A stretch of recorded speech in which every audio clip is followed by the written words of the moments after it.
que nos sirva. No sé si se ve la pantalla. Perfecto. Bueno, a ver si progresa.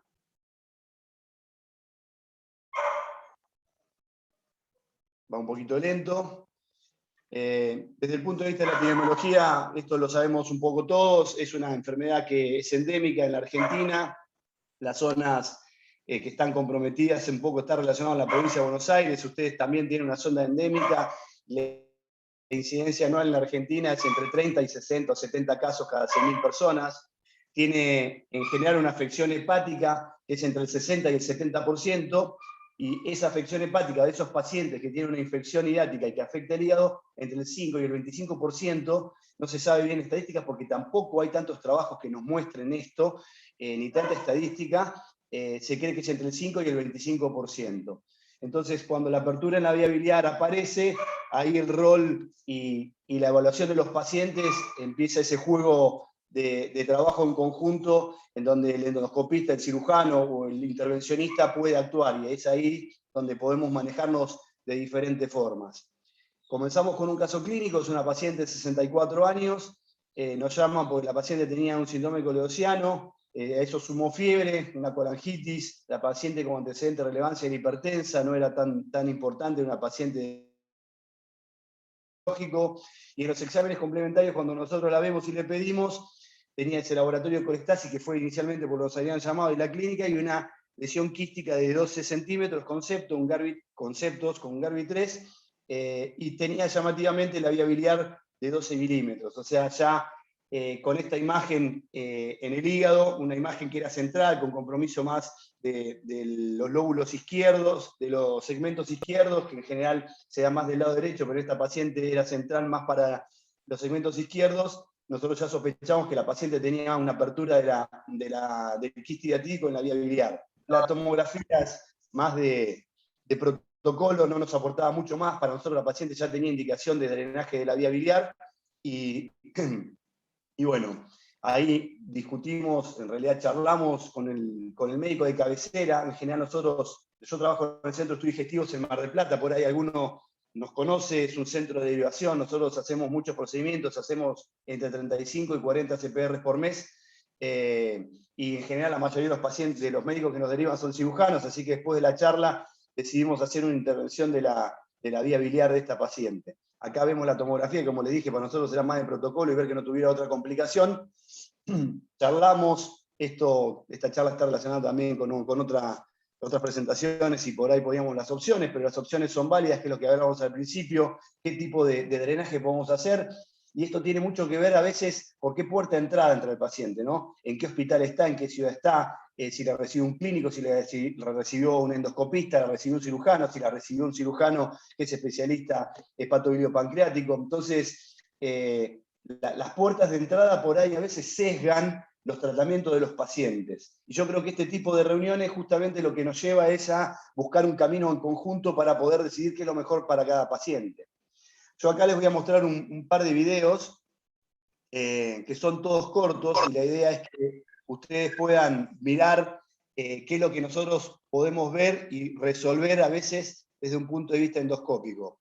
Ya están viendo una colangiografía, están viendo un quiste central, que era la de la paciente, es un quiste grande, como dijimos inicialmente, ya sabíamos que tenía alrededor de 12 centímetros, con una conexión, y esto es importante, que medía más de 5 milímetros. En general, cuando el paciente tiene una apertura en la vía biliar sintomática, la conexión tiene que ser por arriba de los 5 milímetros. Esta paciente tiene una conexión entre 8 milímetros y 10 milímetros. Hacemos una esfinterotomía clásica un poco grande, ahora viéndola retrospectivamente, y empezamos a ver ya la salida de la baba hiatídica. Metemos una canastilla, ahí vemos el quiste con contenido adentro, y lo que hacemos es lavarlo con solución fisiológica.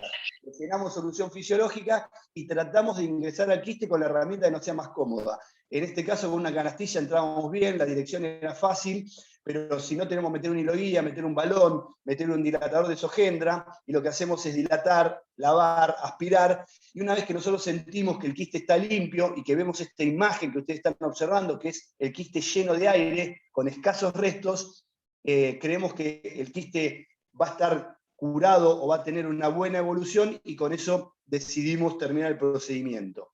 Entonces, esta paciente salió de su colangitis y posteriormente vamos a ver la evolución clínica de la paciente, qué es lo que nos pasa con esto que es el tratamiento endoscópico, que es lo que vamos a charlar ahora. Este paciente es un caso bastante, como ven ahí, del año 2005, es un caso bastante infrecuente. Nos llaman a nosotros porque el paciente tenía una biliptisis, el paciente en muy mal estado general, 20 días de internación, con dificultad para evaluar cómo lo iban a tratar. El paciente tenía una conexión del quiste hepático con el pulmón. Un paciente que los anestesiólogos no lo querían abordar. Ustedes ya están viendo ahí contenido dentro del colédoco, la conexión acá en una parte del quiste que iba al pulmón, y acá otro quiste con restos todavía. Esto en la ecografía no tenía obviamente sombro de cono de sombra posterior en la ecografía, y eso era una membrana.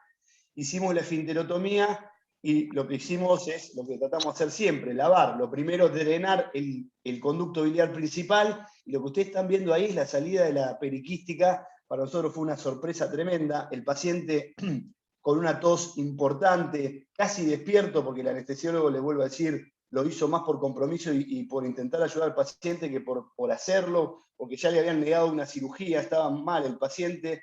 Pero lo que pasó después de esto fue increíble. Nosotros drenamos la vía biliar, como están viendo, con la salida completa de la periquística del quiste, y el paciente automáticamente dejó de toser. Nosotros volvimos, hacemos la colangio y ya vemos aerobilia en el conducto biliar principal, en el quiste, en el otro quiste, y esta es la conexión con el pulmón. Acá no se ve bien en la imagen, una imagen vieja con baja calidad, pero acá estaba el diafragma, y esto ya es pulmón. Ya había aire, pero la bilis ya, en vez de ir para arriba, con la presión disminuida, empezó a ir para abajo. El paciente se despertó y lo primero que agradeció es que no tosía más. La verdad que este fue un caso muy gratificante para nosotros y una enseñanza, y bueno, es un caso medio, como les dije, infrecuente. Lamentablemente tuvimos un segundo caso que no tuvo la misma respuesta que este paciente, un paciente con una cirrosis, que ahora cuando veamos en la serie fue uno de los pacientes que no anduvo bien.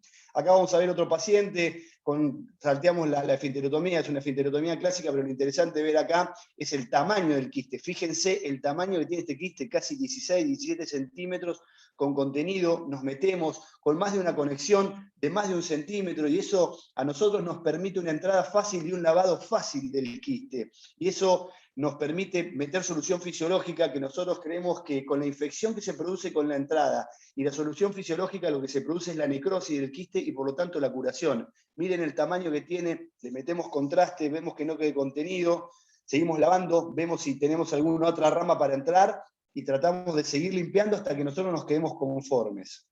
Habitualmente, ahora van a ver en la serie, en algunos pacientes pusimos prótesis, pero tratamos de no dejar prótesis porque creemos que en este tipo de pacientes la prótesis entorpece la evolución del paciente.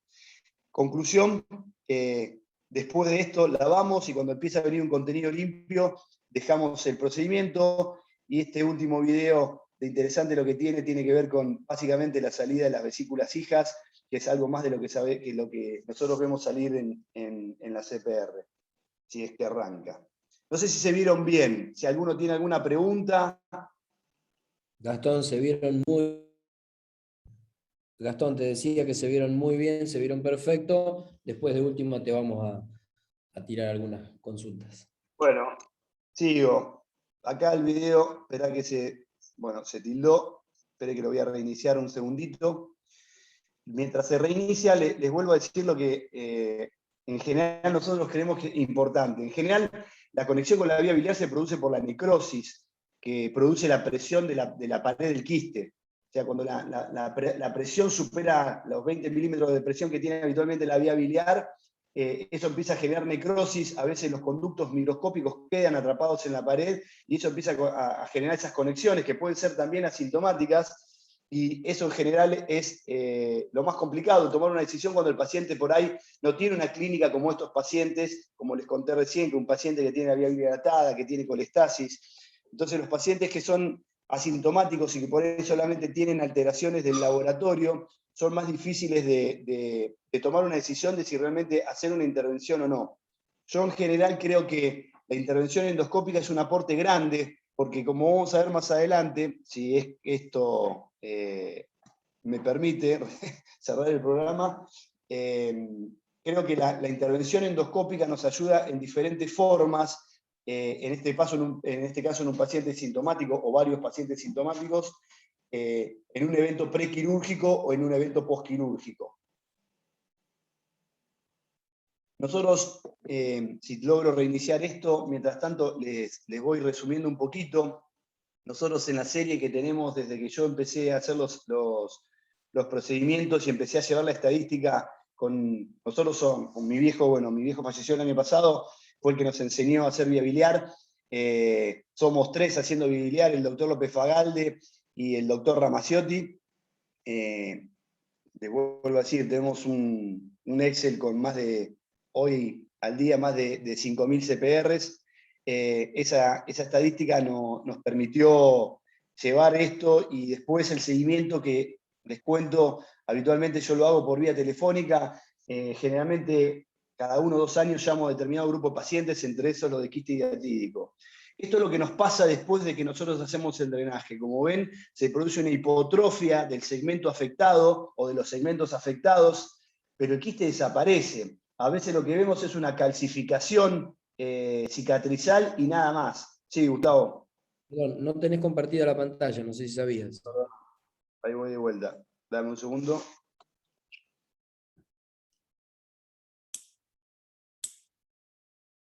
Estos son los vicios de la tecnología. Tal cual.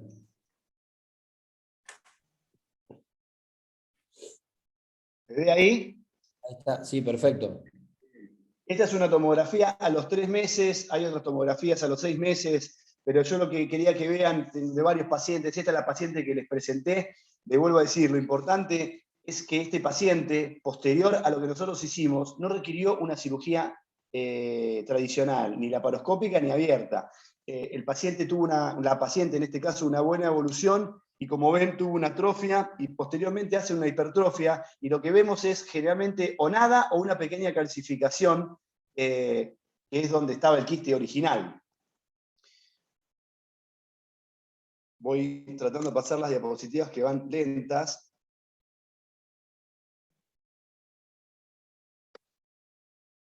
Si no, voy a minimizar y las vamos a pasar desde... Les pido disculpas.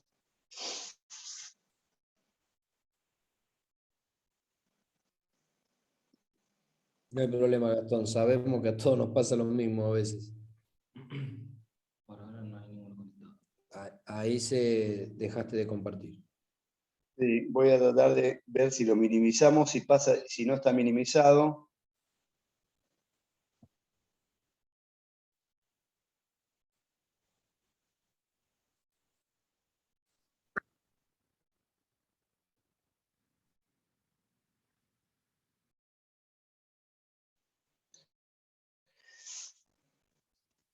Bien, ahí ven. Sí, perfecto. Bien. Si no Ahí lo querés- no está maximizada la pantalla, pero lo importante acá es lo que un poco, este es el resumen de lo que nosotros sacamos. Esta es la fotito del paciente de la biliptisis, así llegó el paciente. Ese paciente, como les decía, tuvo una evolución favorable, y en general estos pacientes, cuando nosotros logramos hacer el drenaje de la vía biliar, tienen buena evolución. Las indicaciones en general del tratamiento endoscópico, cuando es solamente endoscópico, podría ser en general cuando es un síndrome coledociano, en el caso de la paciente que hablamos anteriormente, que es una colangitis, la fístula biliobronquial o biliocutánea. Tenemos el tratamiento que tiene que ver con la indicación prequirúrgica, y esto está relacionado con la prevención de la fístula posquirúrgica, o sea, realizar una CPR, aunque el paciente no tenga ni compresión ni tenga sintomatología biliar, hacer la CPR y la esfinterotomía para disminuir la posibilidad de fístula posquirúrgica. En el caso de esta imagen que ustedes tienen acá al lado, de tratar la compresión que estaba produciendo el quiste. Y los tratamientos postquirúrgicos, que es el tratamiento en general más frecuente, está relacionado con la fístula postquirúrgica o la estenosis postquirúrgica, o eventualmente la colangitis después de operar al paciente, que puede ser una complicación que es bastante rara. Pero estas son las indicaciones. En cuanto a nuestra serie, nosotros tenemos 37 pacientes, nosotros más o menos hacíamos 3 pacientes por año. Este año, estos últimos años hemos tenido una disminución del número de pacientes, probablemente porque lo estén haciendo también en otros centros endoscópicos, o los cirujanos estén operando más, así que es una cosa para evaluar. En esta serie, más de la mitad de los pacientes eran masculinos, con un promedio de edad de 56 años, pero vemos pacientes que llegaban hasta casi los 80 años, y vemos que el 30% de los pacientes eran pacientes de alto riesgo, ASA 3 o ASA 4. De los 37 pacientes, 30 pacientes se hicieron solamente un procedimiento y con eso fue suficiente. 2 pacientes requirieron 5 procedimientos y 2 pacientes requirieron 3 procedimientos. Esos pacientes, los que requirieron más de un procedimiento, fueron los que le colocamos stent, que fueron en total 5 pacientes. Las complicaciones que tuvimos fueron colangitis, que fueron resueltas generalmente extrayendo las prótesis y con tratamiento médico, y no tuvimos ninguna otra complicación importante. Y en general, estos pacientes que recibimos habían tenido una cirugía previa de tratamiento de quiste hidratídico en 8 pacientes, que eran el 21%, o sea, recibieron el 20% en esta serie. Esto es un poco la zona de influencia que nosotros recibimos pacientes, en la que está también hemos recibido pacientes de Tres Arroyos, que escuché que hay gente de Tres Arroyos, y esta es nuestra serie. Nosotros hicimos de esos 37 pacientes, 16 pacientes solamente recibieron tratamiento endoscópico. Y de esos 16 pacientes, 15, o sea, más del 90%, fue el único tratamiento que requirieron. O sea, posteriormente a la cirugía endoscópica, no requirieron una cirugía ni un drenaje percutáneo. El seguimiento que tuvimos con estos pacientes fueron nuevos pacientes menos de 3 años, y ya más de 3 años, 6 pacientes. Y un paciente tuvo mala respuesta, por lo que requirió tratamiento quirúrgico. Y después tuvimos indicaciones prequirúrgicas en 11 pacientes. De esos 11 pacientes, solo 3 estaban conectados, 2 los resolvimos y fueron operados sin fístula posterior, y un paciente fue operado, y igual que otros pacientes que no tenían conexión a la vía biliar, fueron operados y ninguno hizo fístula. Y de los pacientes que fueron postquirúrgicos, o sea que los recibimos porque habían hecho fístula biliares, que fueron 9, esos pacientes recibieron tratamiento endoscópico y 8 fueron con una respuesta positiva, o sea el 90%, y 1 tuvo una mala respuesta y el paciente requirió una recirugía. O sea que en general el tratamiento endoscópico tiene una tasa de eficacia de más del 90 o el 90% o más, con una tasa de complicaciones extremadamente baja, ¿sí? En resumen, estas son imágenes que lo que tienen para ver acá en esta imagen dinámica es el tamaño de la conexión que tiene la vía biliar con los quistes, que puede ser 3 como en la primera imagen, 1 o 2 como en la segunda imagen, con un calibre grande de más de 10 milímetros, o un quiste.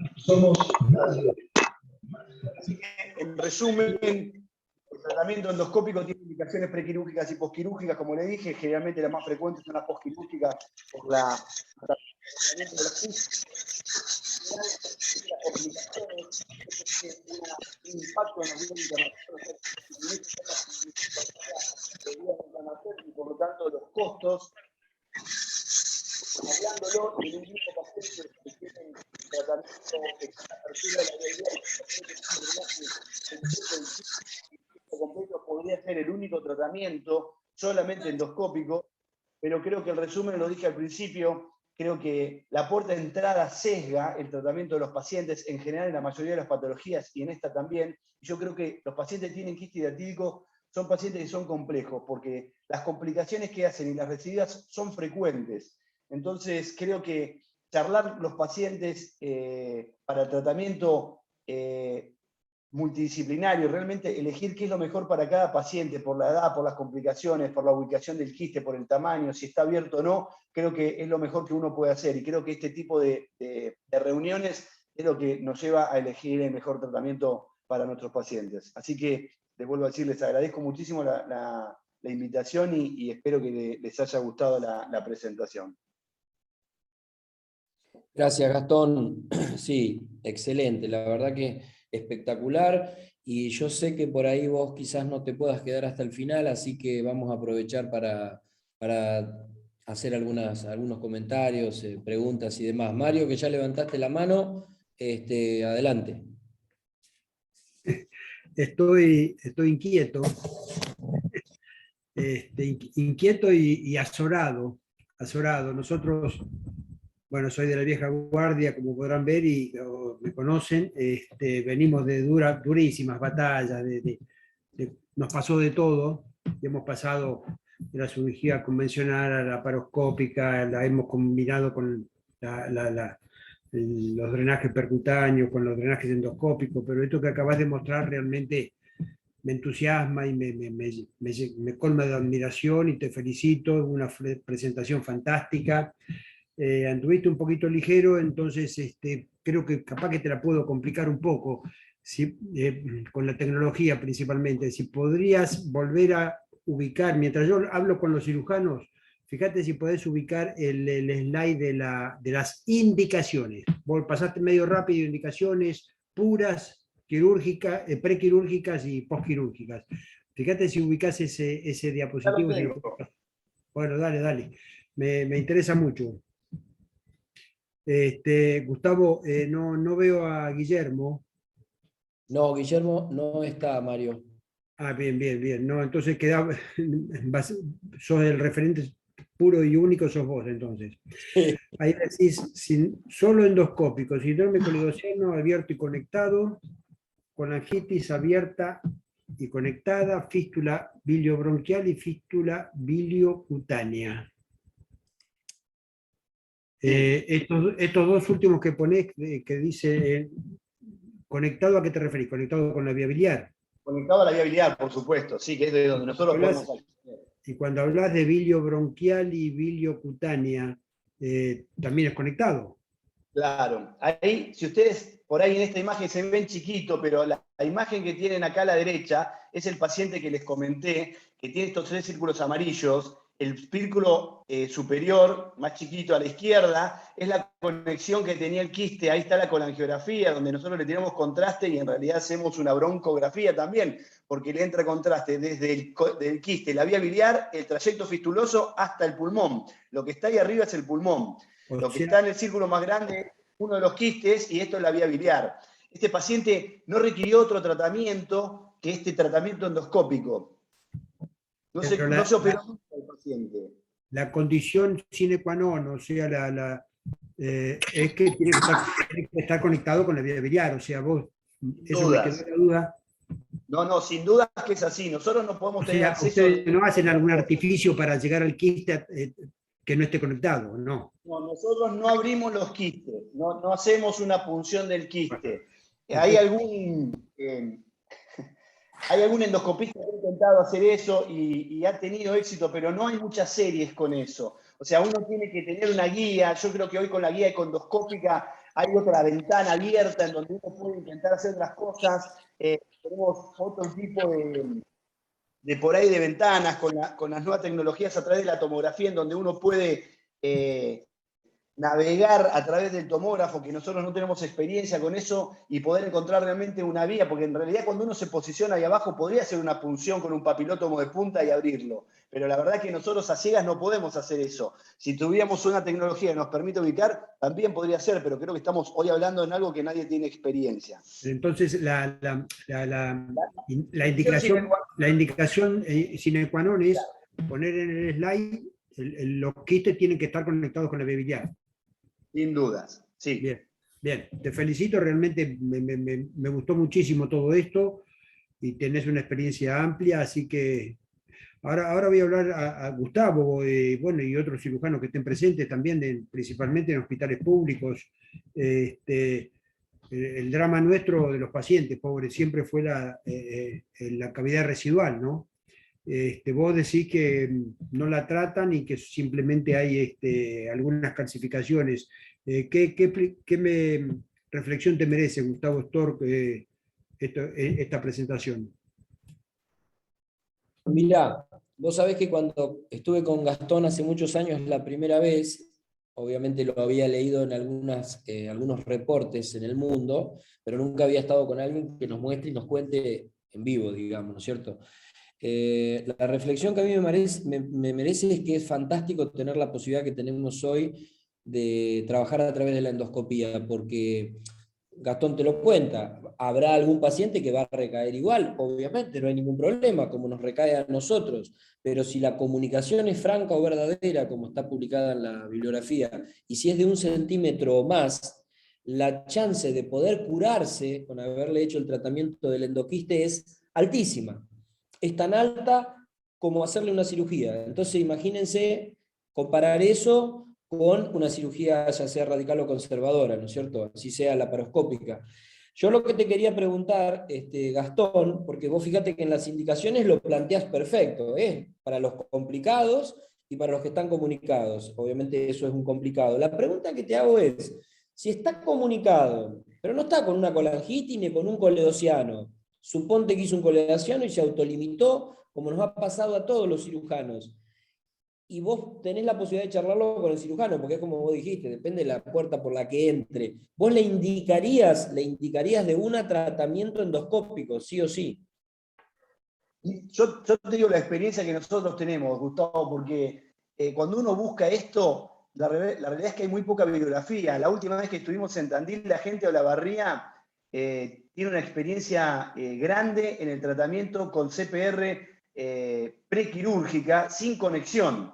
Sí. Y ellos lo están haciendo de rutina ahora. Ellos vieron que la tasa de fístulas les bajó desde que le hacen la papilotomía antes de operar al paciente.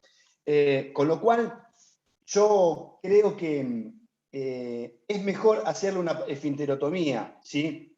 Si vos me decís, tengo una paciente que es de alto riesgo de pancreatitis post-CPR, preendoscópica, o sea, paciente joven, mujer, vía biliar fina, obesa, y yo te diría, mira, esta paciente saltémosla, porque tiene más riesgo de hacer una pancreatitis. Nosotros tenemos en general una tasa baja de pancreatitis post-CPR, y en estos pacientes no tuvimos ninguna.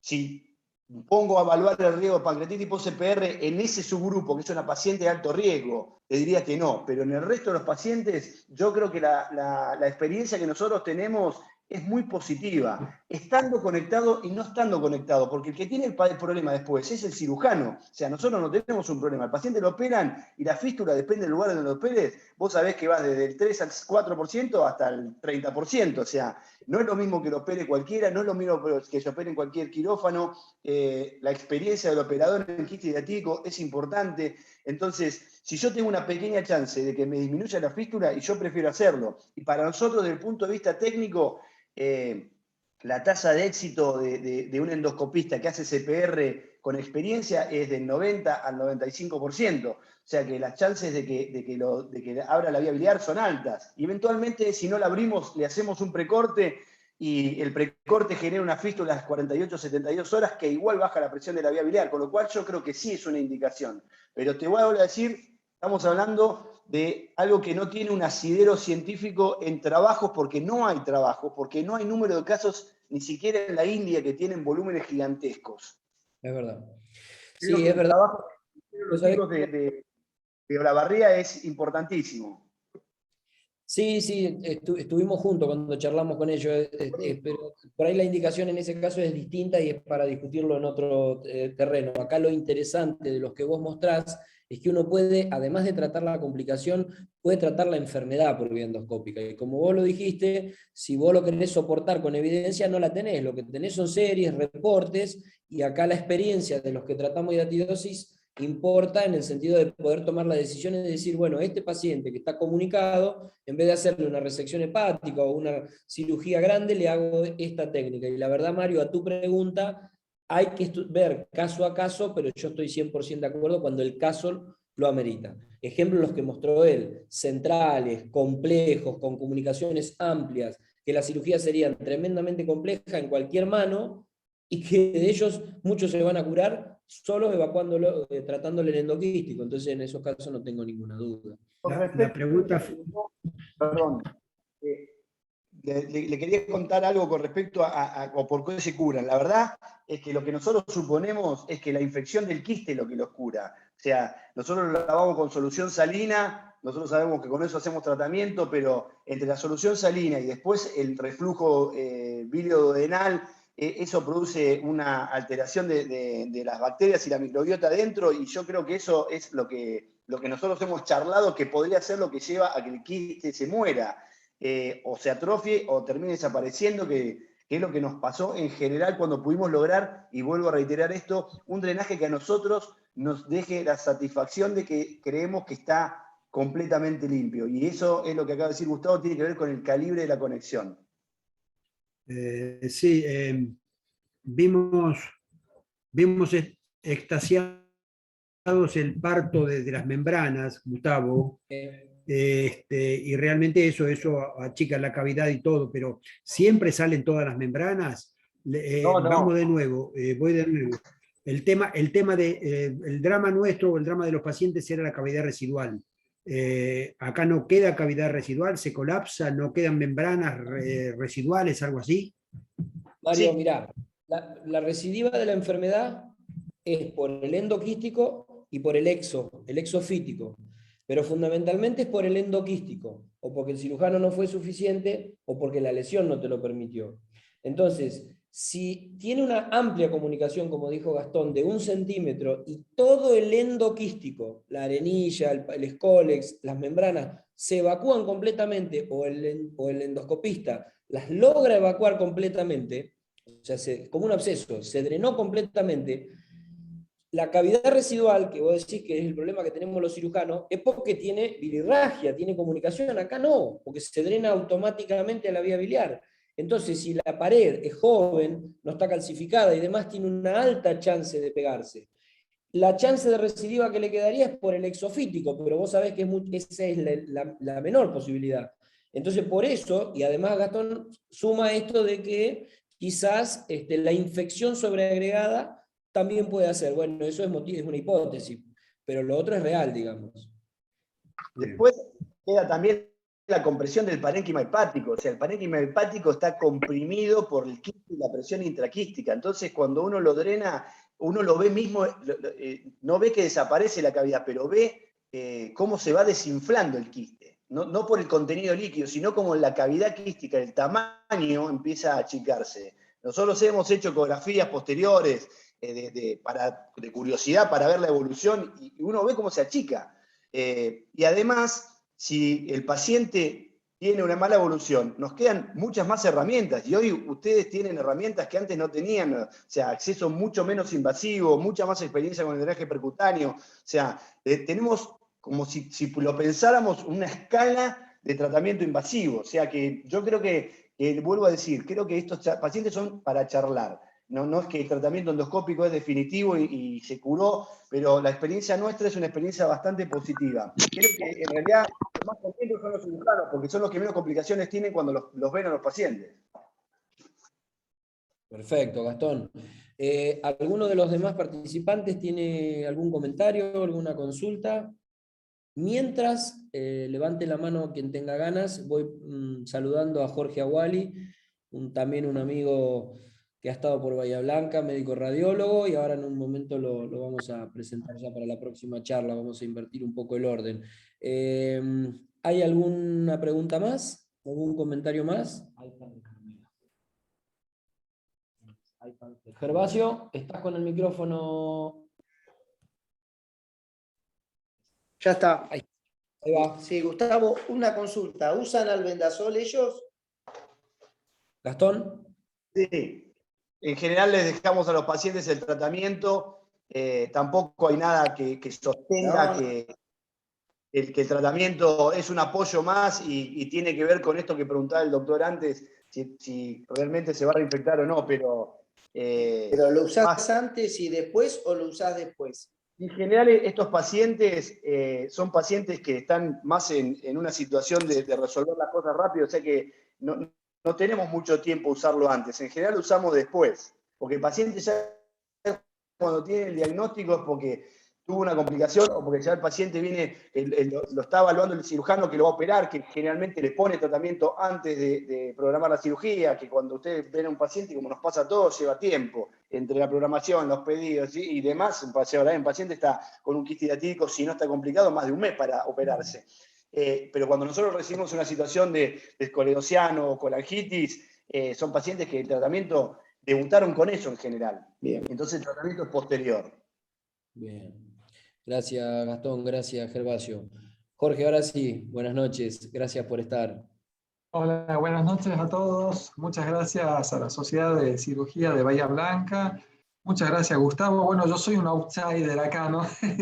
Vino un radiólogo en medio de estas discusiones, pero la verdad que estaba escuchando atentamente a Gastón y al resto de los colegas hablar, y es espectacular estas reuniones donde todos nos nutrimos un poquito del otro, así que el desafío por mi lado es llevarles un poco de imágenes y ver de poder colaborarles un poco de mi lado en estos 20 minutos que tengo. Así que, si te parece, Gustavo, comparto la pantalla.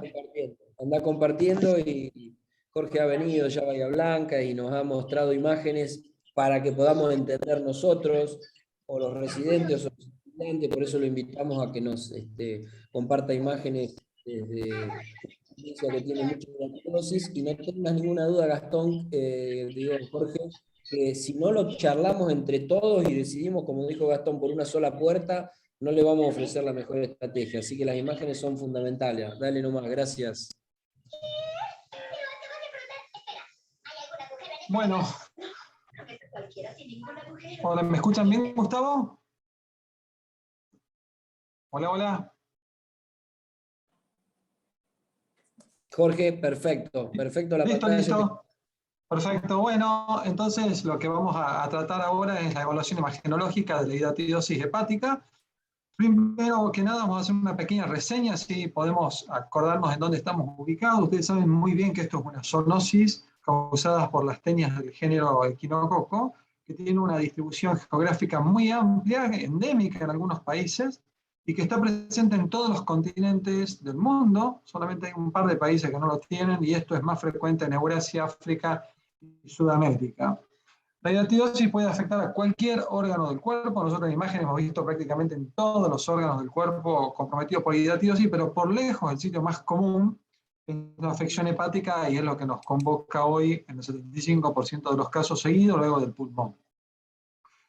Recordarle mínimamente, este es el parásito que tiene una cabeza, que tiene unas ventosas que quedan fijadas en la pared del intestino delgado del perro, que es el huésped definitivo, que tiene una serie de anillos que se llaman estróbilos, que en la parte más distal tiene una proglótide que está repleta de huevos. Estos son los huevos que salen hacia el exterior junto con la materia fecal del animal. Estos huevos quedan en nuestro medio ambiente, y habitualmente es la oveja la que, por donde ingresan estos huevos, llega al intestino de la oveja, accidentalmente también en el ser humano por la contaminación del alimento. Y de estos huevos se digieren por los jugos gástricos, y el embrión ingresa al sistema circulatorio, habitualmente luego desarrollando una serie de quistes, especialmente en el hígado. Y el ciclo finalmente se cierra cuando el mismo perro, que es el huésped definitivo, ingiere la carne con el parásito, especialmente en la oveja. Bueno, como les decía recién, estos huevos quedan en contacto accidentalmente con el ser humano, especialmente los que trabajan en el campo. Estos huevos ingresan al sistema portal y desarrollan las lesiones quísticas que todos conocemos, especialmente en el hígado o también en los pulmones o en cualquier otro sitio. ¿Qué es lo que tenemos que comenzar a recordar para que podamos entender las imágenes? Que estos quistes, como decíamos recién, que se desarrollan especialmente en el hígado, que también lo pueden hacer en el pulmón o en cualquier órgano, tienen básicamente tres capas. Una capa externa que se llama periquiste, que básicamente es una respuesta que hace el organismo ante la presencia del parásito, y está constituida básicamente por fibroblastos, eosinófilos y otras células. Y luego una capa interna, dos capas internas que se llaman endoquiste, una más externa, que es este círculo amarillo, que es la membrana laminada, donde básicamente lo que permite es el pasaje de los nutrientes hacia la capa más interna, que es la germinal, que es en definitiva de donde se desarrollan las vesículas hijas en el interior del quiste. Básicamente, lo que vamos a tener en estos quistes, que nos va a servir para poder entender las imágenes, es un quiste madre principal, una vesícula prelígera o vesícula hija que está fija hacia la capa germinal, y también quistes hijos que están en el interior del quiste, todo ello mezclado con arena hidatídica que corresponden a sedimentos, y se forman como consecuencia de la rotura de estos quistes hijos. Entonces, esta es básicamente la estructura fundamental que tiene el quiste, y esto va a tener una traducción simultánea con el aspecto imagenológico. Como ustedes saben muy bien, el diagnóstico de la hidatidosis no es solamente imagenológico, por supuesto, es base a una combinación de hallazgos médicos que tienen que ver con la historia clínica, la procedencia del paciente, el examen físico, el laboratorio, especialmente con los test inmunológicos. El diagnóstico definitivo lo va a tener la patología, por supuesto, pero lo que tenemos que recordar es que en su gran mayoría estos pacientes son asintomáticos, a no ser que sean lesiones muy grandes que terminen generando compresión y síntomas por compresión, y que los test, al menos acá en Tucumán hacemos esto, son relativamente específicos. Hay falsos negativos y falsos positivos, depende esto del estadio en que se encuentre el quiste, de la actividad de la enfermedad, como bien saben, así que tenemos que combinar todos estos hallazgos más los datos imagenológicos para lograr un diagnóstico certero. Y en las imágenes tenemos básicamente los tres métodos que ustedes conocen muy bien para el diagnóstico de hidatidosis, que es la ecografía, la tomografía y la resonancia. Sin duda, la ecografía es el método más utilizado por un número de razones, por disponibilidad, costo y demás, pero además de todo esto es porque es una técnica que permite ver muy bien las membranas internas en los quistes, los septos, la arena hidatídica, y tiene una sensibilidad para detección de quistes realmente muy alta, en el 90 al 95%. Mientras que la tomografía computada, además de permitirnos identificar estos hallazgos, nos permite resolver muy bien la presencia de calcificaciones, y especialmente dos temas muy importantes que sí le gana la ecografía, que es la detección de complicaciones y la extensión de la enfermedad, y lo mismo sucede con la resonancia magnética. Además de todo esto, nos permite ver bien el número de las lesiones, tener una mejor aproximación de las complicaciones, de la extensión de la enfermedad, aunque es más limitada la resonancia, como bien saben, para detectar calcificaciones, donde la tomografía es el mejor método. Lo que sí tenemos que recordar, porque va a ser un paralelo directo con los estudios imagenológicos, es la clasificación de la Organización Mundial de la Salud, donde ustedes saben bien, a los quistes hidatídicos se los clasifica en 5 tipos. Los 2 primeros son quistes que son activos, un tercer quiste que es transicional, y las otras 2 variantes que ya son inactivos. Entonces nuestro desafío es tratar con las imágenes determinar a cuál de estos 5 tipos corresponde el quiste hidativo que estamos evaluando, porque de acuerdo a ello habrá una expectativa, habrá un tratamiento determinado para cada paciente. No es lo mismo identificar un quiste tipo 2 que un quiste de tipo 5, y eso obviamente tiene que estar claramente resuelto con las imágenes. Vamos al primero de todos. El quiste hidatídico tipo 1, según la clasificación de la Organización Mundial de la Salud, es un quiste que no tiene ninguna arquitectura interna, es básicamente una lesión con contenido líquido, y esto corresponde al 25 al 40% de los quistes hidatídicos que vemos en nuestra práctica diaria. Esto se considera básicamente el inicio de la enfermedad, y desde el punto de vista imagenológico lo más complejo es que esta lesión quística puede simular una lesión quística simple. Tenemos que recordar que estas son lesiones quísticas que están activas, y por lo tanto ser muy cuidadosos cuando nosotros hacemos el diagnóstico de esta entidad, especialmente cuando llegamos al diagnóstico final en base a los otros parámetros que mencionaba anteriormente. Por lo tanto, un quiste hidatídico se les puede presentar de tipo 1 como una lesión totalmente quística. Esto es básicamente una lesión quística que podríamos ver en el hígado, bien anecoico, no tiene nada de eco, es bien negra, ¿sí? No tiene Doppler, por supuesto, porque no tiene elementos internos. Y hay un par de hallazgos que son interesantes aquí, que nos pueden ayudar a pensar que este paciente puede tener un quiste hidatídico. Primero, que las paredes de los quistes en el hígado generalmente son imperceptibles. Ustedes acá pueden ver que la pared está gruesita, esto es un hallazgo importante, y en algunos casos podemos ver una doble pared, consecuencia de la diferenciación entre el periquiste y el endoquiste. Y otro hallazgo muy interesante y a tener bien en cuenta en este tipo de quiste, es que en algunas ocasiones ustedes pueden ver dentro de un quiste todos estos puntos ecogénicos adentro, ahí lo pueden ver bien en esta imagen, y esto se llama signo del nevado, ¿sí? Que corresponde a la arenilla hidatídica. De hecho, si nosotros a estos pacientes los ponemos en decúbitos y los movilizamos, todo eso se mueve dentro del quiste, y esto en el contexto clínico adecuado, en el paciente adecuado, es un hallazgo que debe ser muy importante, y que nos tiene que hacer pensar de que este paciente puede tener un quiste hidatídico con un quiste convencional complicado. Así que recuerden, un paciente con ecografía, especialmente en las paredes gruesas, la presencia de una doble pared o estos focos ecogénicos internos, que es la arenilla hidatídica, son hallazgos los más importantes en el contexto de hidatidosis de tipo 1 en ecografía. También podemos ver pacientes con tomografía y con resonancia magnética, por supuesto. Ustedes fíjense, acá tenemos un paciente con múltiples quistes hepáticos, múltiples, pero fíjense este particularmente, que tiene dos hallazgos que son característicos de un quiste hidatídico tipo 1. Primero, lo mismo que veíamos en la ecografía reciente, una pared gruesa. Los quistes biliares no tienen pared gruesa. Además de que está gruesa, la pared está bien blanca. Nosotros decimos esto que está hiperdenso. Esto es hallazgo clásico y patognomónico de la hidatidosis, del quiste hidatídico. Y si ustedes comparan la densidad interna que tiene este quiste con este, por ejemplo, van a ver que el quiste hidatídico es mucho más denso, mucho más blanco que un quiste convencional, y eso es como consecuencia de la presencia de arena hidatídica en el interior del quiste. La resonancia es estupenda. En la resonancia recuerden que tenemos dos secuencias madres, T1 donde el líquido es negro y T2 donde el líquido es blanco, y el quiste hidatídico tiene de tipo 1 dos características puntuales muy importantes. Una, que en T2, donde el líquido es blanco, la pared es bien negra y bien perceptible, como lo pueden ver ahí. Y segundo, que ustedes pueden ver este nivel líquido sólido que corresponde a la presencia de arenilla hidatídica depositada en la parte de declive del quiste. Entonces son los hallazgos más patognomónicos en un quiste de tipo 1. En ecografía esa pared gruesa, el nevado, esos puntos ecogénicos que se mueven. En tomografía la pared gruesa y el aumento de la densidad del líquido del quiste.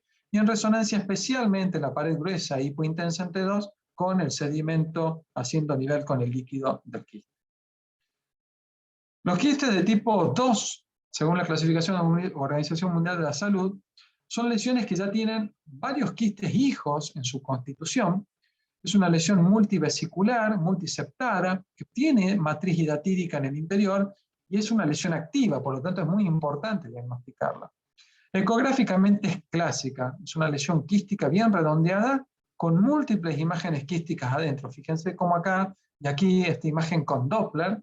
Fíjense cómo son imágenes bien anecóicas, eso significa que son bien negras, y además de eso no tiene flujo, son múltiples vesículas o quistes hijos que tiene dentro del quiste principal, y estas áreas más blancas que se intercalan con los quistes corresponden a la matriz hidatídica interna de la lesión. Aquí tienen otra lesión más grande, fíjense, múltiples lesiones quísticas, múltiples, son todos corresponden a este gráfico, ¿no? Presenten son los quistes hijos dentro de la lesión.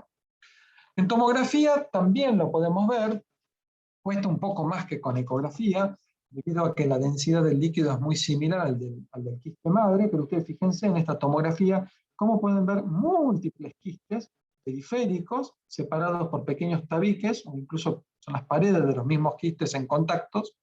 Ustedes pueden ver acá que en el centro hay algo de mayor densidad que corresponde a la matriz hidatídica. Esto en la literatura radiológica le llaman panal de abejas porque simula el aspecto de un panal de abeja atado a esos pequeños quistes periféricos en la lesión. A medida que el quiste va avanzando hacia un estadio 3, las lesiones quísticas van reduciéndose en cantidad. Fíjense aquí, hay menos que en este paciente. Y noten ustedes cómo clásicamente las vesículas hijas tienen una densidad inferior al quiste madre que tiene una densidad de mayor densidad. Esos también son hallazgos patognomónicos de quistes hidatídicos.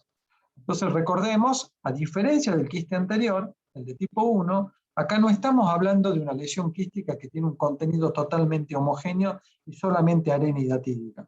Acá ya estamos viendo las vesículas hijas, y esto es muy importante porque nos está indicando que este quiste es un quiste que está activo.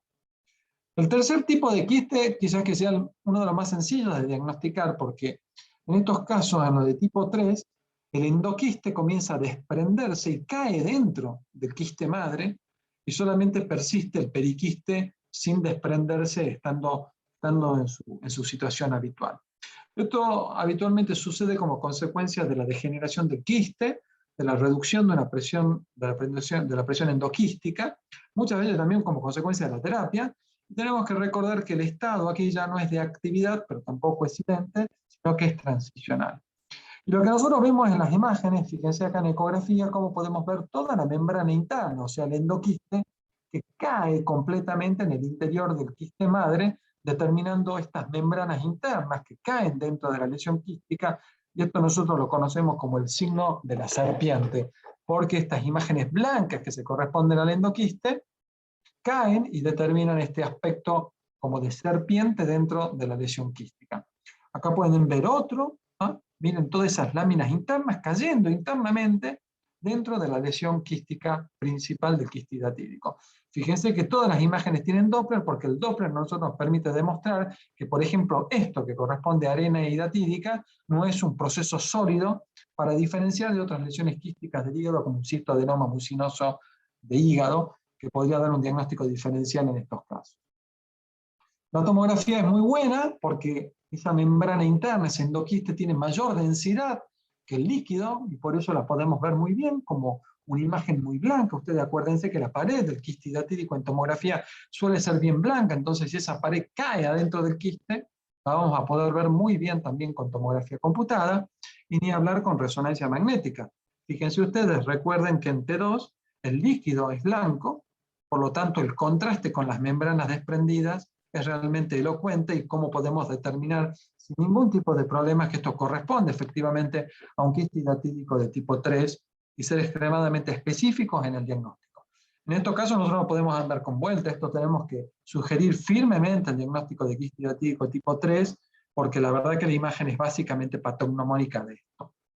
La cosa se comienza a complicar, y esto sí tenemos que tener en cuenta, que el quiste hidatídico más complejo desde el punto de vista del diagnóstico imagenológico es el quiste hidatídico tipo 4, porque en este tipo de quiste, desde el punto de vista ecográfico, tomográfico, tiene un aspecto muy sólido, o sea, es tan heterogénea la estructura del quiste que comienza a tener un aspecto más sólido que más quístico, y cuando se presenta más sólido comienzan a aparecer una serie de diagnósticos diferenciales que comienzan a complicar el diagnóstico final de este paciente.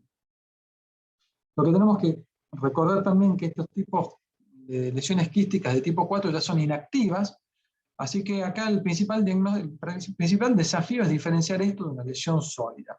Fíjense acá, esta lesión ya no es la lesión totalmente negra que veíamos al inicio, acá está bien heterogénea, hay algunos quistes hijos que están adheridos a la pared, pero miren todas estas áreas blancas y negras dentro de la estructura. Uno podría pensar que es una lesión sólida con degeneración quística, pero en el Doppler no tiene nada de flujo interno, por lo tanto, esto nos orienta a pensar que esto es una lesión quística bien heterogénea y bien compleja. Y si lo contextualizamos en un paciente que viene de una determinada región geográfica, con antecedentes de hidatidosis o no, más un laboratorio, tenemos que poner dentro de nuestro diagnóstico diferencial que esto puede ser un quiste hidatídico de tipo 4. Pero fíjense la complejidad de la lesión acá. El dato más importante es que no tiene flujo esta lesión que parece sólida con el Doppler. Y acá sucede lo mismo, fíjense en este paciente en el segmento lateral del lobo izquierdo, como acá hay una lesión bien definida, bien heterogénea, hiperecogénica por dentro, hipoecogénica por fuera, y esto también es un quiste hidatídico de tipo 4 inactivo, con apariencia sólida, pero efectivamente es una lesión quística hidatídica de tipo 4.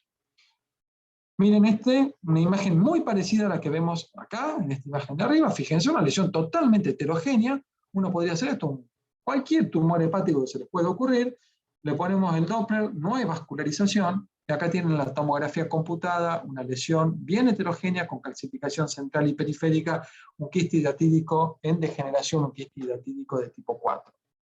Finalmente, en el de tipo 5, las cosas se aclaran, ¿sí? Entonces venimos de la lesión de tipo 1, donde es fácil de diagnosticarla porque es bien líquida, no tiene ningún componente sólido interno, tiene arenillas, sedimentos hidatídicos. La de tipo 2, que tiene un montón de vesículas hijas, entonces también es relativamente sencillo diagnosticarlo. La de tipo 3, que tiene la membrana caída adentro, entonces es más fácil. La de tipo 4, que nos da problemas, pero con el Doppler nos podemos ayudar. Y la de tipo 5 también es sencillo porque tiene mucha calcificación. Y es el quiste hidatídico que se considera residual, puede tener calcificaciones en la pared o también en el interior. En un 20 a un 30% de los diagnósticos esto se hace con radiografía, incidentalmente, y tenemos que acordarnos que esto es un quiste inactivo. Fíjense, un clásico quiste hidatídico totalmente calcificado en donde debería estar el hígado. ¿Qué sucede con la ecografía? Como ustedes saben muy bien, la ecografía no es la mejor aliada para el calcio, pero estos quistes hidatídicos que están calcificados clásicamente se presentan bien ecogénicos, porque acá viene el ultrasonido y choca contra el calcio, y atrás aparece una mancha negra porque el ultrasonido no logra atravesar el calcio y se presenta de esta manera, ¿no? Mucho más fácil es verlo así, ¿no es cierto? Miren qué bonita esta imagen, nadie puede tener en duda, fíjense, aquí las membranas caídas dentro del quiste, la gran calcificación periférica, incluso podemos hacer estas imágenes volumétricas que resultan muy útiles y muy demostrativas. Fíjense, no solamente estas lesiones quísticas pueden calcificarse periféricamente, sino también lo pueden hacer en forma completa. Estos son quistes totalmente residuales y totalmente calcificados. Miren aquí estos dos quistes hidratídicos, las reconstrucciones volumétricas de este paciente. En resonancia magnética, como les decía, es mucho más limitada para mostrar la calcificación. Las calcificaciones se ven como imágenes bien hipointensas, tanto en T1 como en T2. Fíjense, esto uno en la parte periférica solamente vemos alguna imagen negra, pero miren la tomografía de este paciente, tiene un quiste hidratídico casi completamente calcificado, y aquí otro donde tenemos todo este reborde bien negro que corresponden a calcificaciones periféricas de un quiste hidratídico. Por último, las imágenes también sirven para diagnosticar complicaciones vinculadas a la hidratidosis.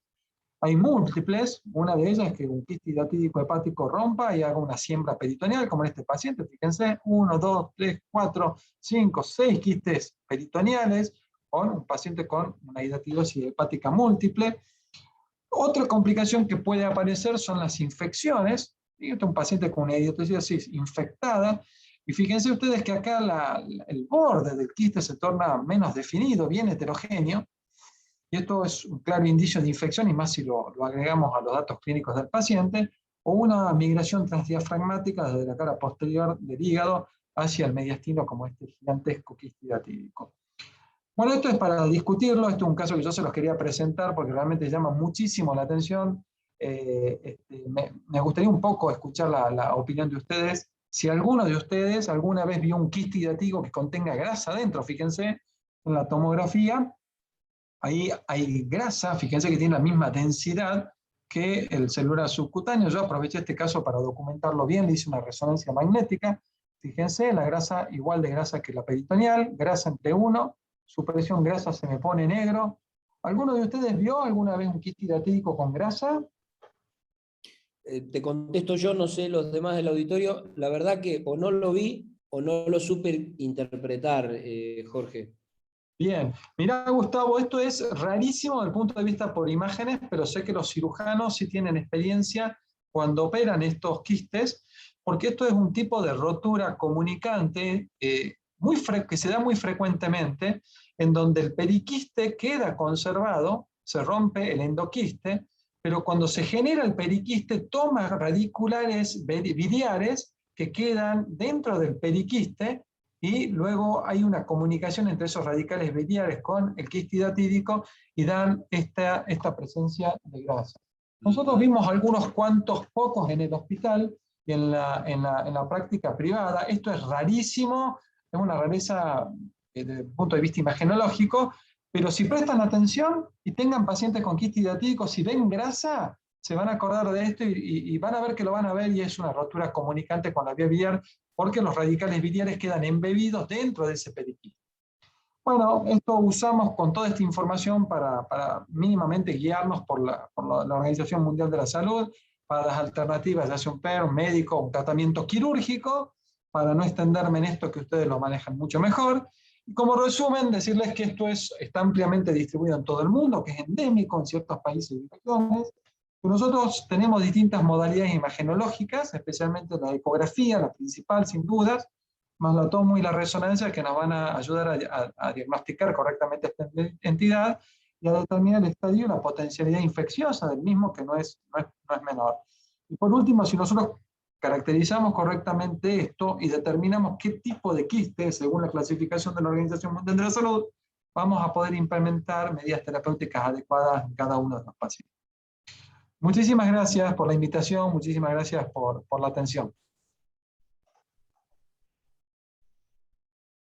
Estás muteado, Gustavo. Gracias, espectacular. Gracias por la charla, Jorge. Muy, muy buena. Como presentaste, ni nombraste a Garbi, aunque todavía la gente sigue nombrando Garbi y el arco quinto, y yo trato de que no nombren más a Garbi y al arco quinto, bueno, espectacular. La clasificación de la OMS existe ya desde la década del 2000 para acá, así que es lo que se utiliza y es lo que tenemos que difundir. No sé si alguna persona quiere hacer alguna consulta, y si no largamos con un resumen de la última charla. ¿Querés dejar de compartir la pantalla, ¿Listo? Jorge? Sí, sí, sí. Ahí Bien. estamos. Bueno, yo por allí voy a compartir la pantalla. Les comento que el orador que estaba en segundo lugar, que tiene que ver con el rol de la laparoscopía, es el doctor Guillermo Moriconi. Lamentablemente tuvo un inconveniente de salud ahora, hace unos minutos antes de comenzar la actividad. Así que nada, yo le voy a pasar un poco la charla de él, les voy a comentar un poquito acerca de la charla del rol de la laparoscopía. Les pedimos disculpas en nombre de Guillermo, lo voy a hacer bastante rápido, en honor al tiempo, como para que después podamos discutir algún caso clínico. No sé si quedó alguna pregunta dando vuelta o largo con esta última charlita. Hay una pregunta. Hay una pregunta. ¿El tipo 4 aporta a realizar ADC con una resonancia? Tipo 4. Jorge, acá te preguntan en el chat si en el tipo 4, si aporta algo realizar ADC en la resonancia. Bueno, eso están hablando de unas secuencias muy especiales que hay en resonancia magnética, que es la difusión. Y la difusión ha mostrado ser más útiles para las lesiones quísticas y datídicas de la 1 a la 3, no tanto en la 4. Nosotros siempre la utilizamos como en todos los protocolos, por lo tanto esa información la vamos a tener y puede ser algo que ayude, pero no va a ser nunca determinante, va a ser un aporte adicional que podrá ser tomado o no como algo adicional. Me parece que lo más importante, el concepto más importante que hay que dejar con respecto a las lesiones quísticas de tipo 4 es, cuando yo tengo una lesión que está bien heterogénea, que no tiene componente blando interno, que no tiene flujo en el Doppler, bueno, y el paciente tiene un contexto clínico puntual que puede provenir de un área donde hay hidatidosis, bueno, me parece que esa información es mucho más importante que parámetros adicionales. La información de las secuencias de difusión la vamos a tener, pero va a ser más importante para las lesiones quísticas de la 1 a la 3 que para la 4. Así que no creo que sea relevante en un paciente en ese contexto. Bien. Bueno, no sé si no hay ninguna pregunta más. Avanzo con la charlita de Guillermo. Dicen, en un paciente... Hay una pregunta. En un paciente, tratamiento además del laboratorio y la clínica, en imágenes, ¿qué criterios de buen tratamiento? No, me está preguntando un participante si con las imágenes, luego de haberle hecho un tratamiento, supongo que con albendazol se debe referir, Sí. si tenés los criterios para definir la buena respuesta al tratamiento. Bueno, yo recién les mostré cómo evoluciona la enfermedad en estadio natural. Pero si nosotros hacemos un tratamiento, tenemos que hacer el camino al revés. O sea, si nosotros hacemos un tratamiento a un paciente con quiste hidatídico, lo primero que vamos a ver es que hay un desprendimiento de las membranas como el tipo 3. Lo segundo que va a pasar es que se va a poner más denso, como si fuera un tipo 4, y finalmente va a terminar calcificando. Entonces eso sí se puede hacer. Yo por una cuestión de tiempo para la presentación no dejé ejemplos que tenemos de pacientes que se le hicieron tratamientos para quistes hidatídicos, pero lo que va a suceder es eso: primero la membrana va a colapsar, segundo va a tomar un aspecto más sólido y finalmente va a calcificar. Y de esa manera vamos a poder saber de que realmente el tratamiento está siendo efectivo, y se usa mucho esto, el control ecográfico, para ver el tratamiento y la efectividad del tratamiento en el paciente. Espectacular, espectacular. Bueno, trato de ir rápido, como les decía. Le doy las gracias a nuestro amigo y colega que trabajamos juntos, Guillermo Moriconi, gran cirujano de hígado, páncreas y vía biliar, que nada, no pudo estar. Él había preparado esta charlita.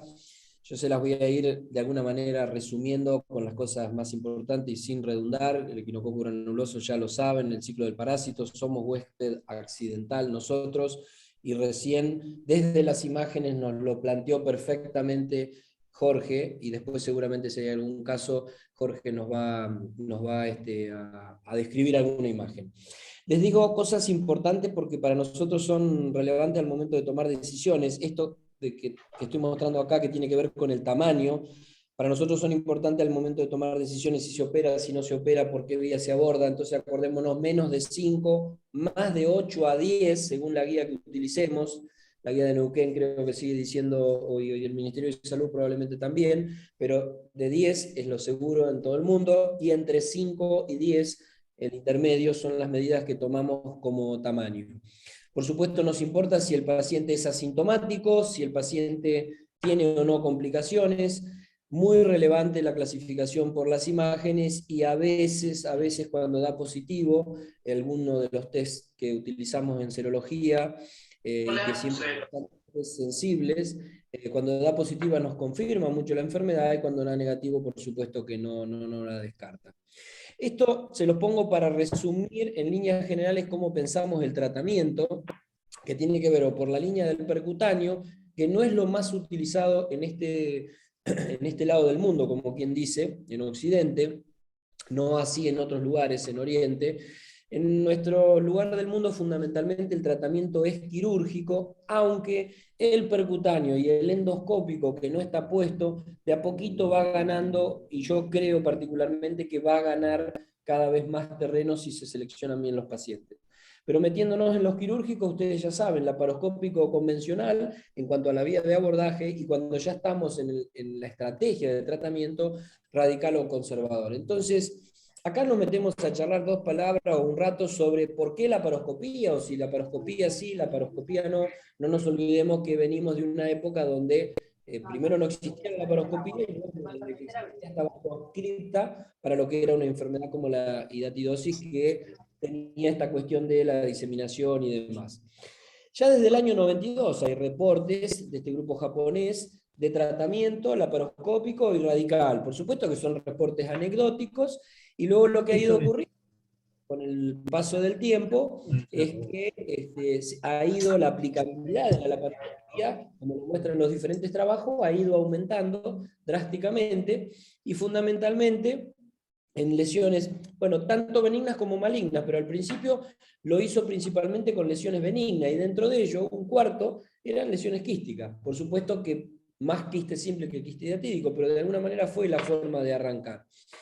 ¿Y qué se le cuestionaba a la laparoscopía en los principios? Por un lado, la diseminación. Al momento de trabajar con el quiste, todo lo que tiene que ver con la hidatidotecnia, que ya creo que todos lo conocen, el SPILA es famoso, la diseminación era lo que más se le criticaba o se evaluaba. Lo mismo la anafilaxia o el shock anafiláctico al momento del manejo, y por supuesto los resultados a largo plazo con una técnica que estaba recién empezando.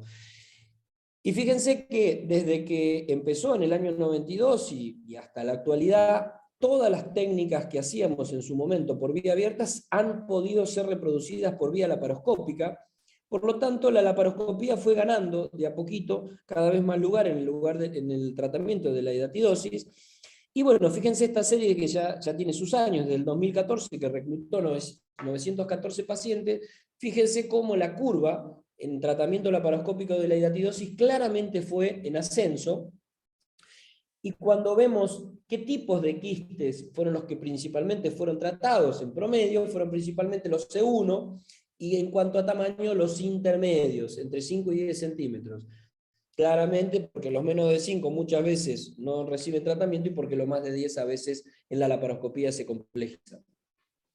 Por supuesto que cuando vemos los tipos de cirugía, me refiero a la estrategia, fundamentalmente la estrategia conservadora es la más utilizada. Fíjense que en promedio ronda entre el 70 y el 80%, y eso va a depender también de cada centro. Tanto la aplicabilidad de la laparoscopía, es decir, cuántos pacientes voy a poder tratar por laparoscopía, como la estrategia, si radical o conservadora, va a depender de la experiencia de cada centro. Lo importante es que la laparoscopía, cuando uno revisa en general la bibliografía, tanto en la morbilidad como en la mortalidad, es igual o en algunos casos superior a la vía abierta. Por supuesto que elegido bien el caso y en manos entrenadas. Por lo tanto, la laparoscopía ya no cabe ninguna duda, no tiene absolutamente ninguna discusión, que si uno sabe y tiene y dispone de cómo hacerlo, va a ser un método de elección ante la vía abierta, obviamente. Por supuesto que las complicaciones, y esto no tiene que ver con la vía de abordaje, siempre tiene que ver con lo que hablábamos hoy, que es la cavidad residual.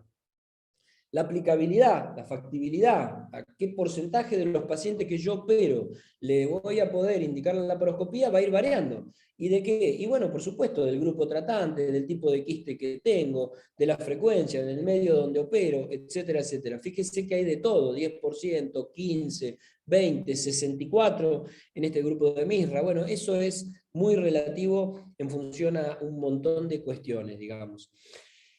La toma de decisión obviamente va a estar dada por un montón de criterios. Esto por ahí son los importantes, la edad, si tiene muchas comorbilidades. Lo pusimos en rojo porque el tamaño y la ubicación del quiste en el momento de la estrategia técnica va a ser trascendental.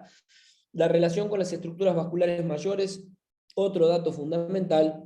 Y la presencia o no de recurrencia, porque la recurrencia de atídica, por eso nosotros siempre decimos, cuando charlamos con los colegas cirujanos, que en hidatidosis, en líneas generales, el mejor tratamiento se lo juega en la primera cirugía.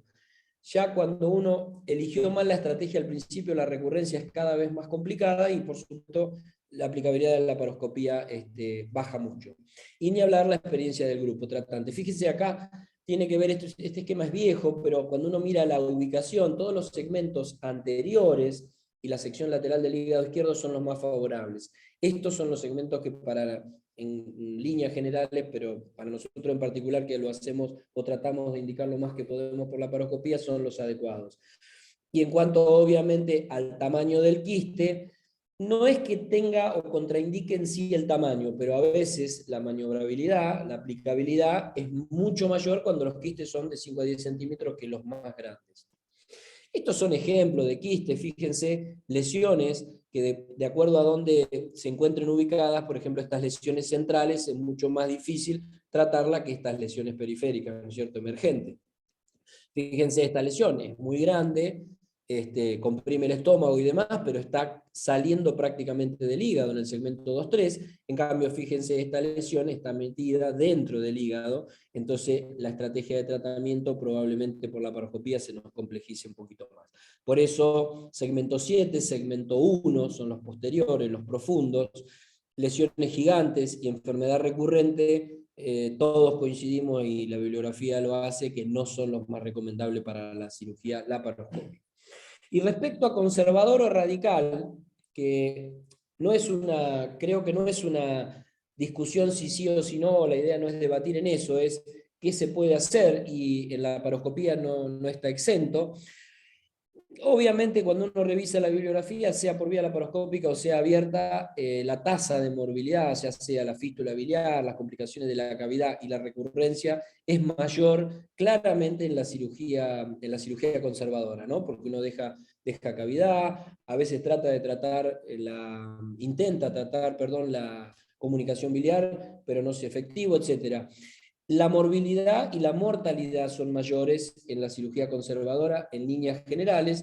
Ahora bien, la cirugía radical, que no me voy a meter a hablar de eso en particular y explicarlo, es mucho más demandante técnicamente. Obviamente se necesita que el equipo tratante sea cirujanos entrenados muchas veces, o que sepan trabajar en el hígado.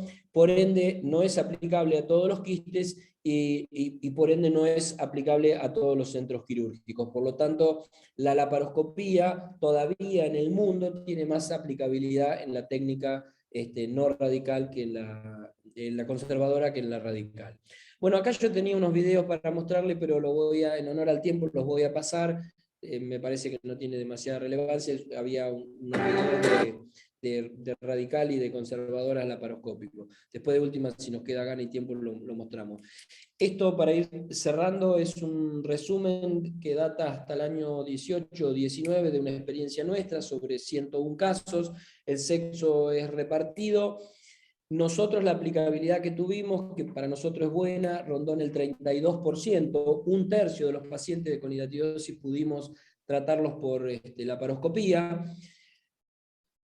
Tanto cuando vemos radical, cuando vemos abierto y laparoscópica, fíjense que lo radical es del 52%. Ahora, cuando lo analizamos por abierto o laparoscópico, es fundamentalmente en la vía abierta. En la vía laparoscópica nos vimos obligados a ser muchas veces más conservadores. Tuvimos 32% de morbilidad y 1% de mortalidad por un shock anafiláctico. La morbilidad básicamente tuvo que ver con las primeras épocas donde, como dijo hoy Gastón, ya hay centros que drenan la vía biliar antes de operarlo, nosotros también lo estamos haciendo. Tenía que ver más que nada con el manejo de la fístula biliar por la cavidad residual, etc. Creo que con esto cierro la charla de Guillermo. Las conclusiones es que seleccionar bien a los pacientes, tanto en cuanto al tamaño, en cuanto a la multiplicidad, a la profundidad y a la recurrencia, es lo que nos va a ayudar a hacer o a tener buenos resultados. Nosotros somos partidarios y elegimos, si podemos, la técnica radical, pero debe ser realizado en centros con experiencia en cirugía hepática, y saber y tener presente que la falta de acceso, de visión adecuada al quiste, ¿no? Debería ser motivo de cirugía de conversión, digamos. No hay que tenerle miedo a la conversión cuando es necesaria. Y no cambiar, por último, la radicabilidad o la seguridad quirúrgica por una pelea de abordaje si lo hacemos de una manera u otra. Es decir, si lo queremos hacer por la laparoscopía y podemos mantener los preceptos de la cirugía, sigámoslo, podemos hacerlo por la laparoscopía. Bueno, con esto cerramos, dejo de compartir, vuelvo a agradecerle a Guillermo por la charla. Dejo abierto unos minutos para preguntas y después nos metemos en el caso clínico, que ya estamos con el tiempo muy, muy jugado.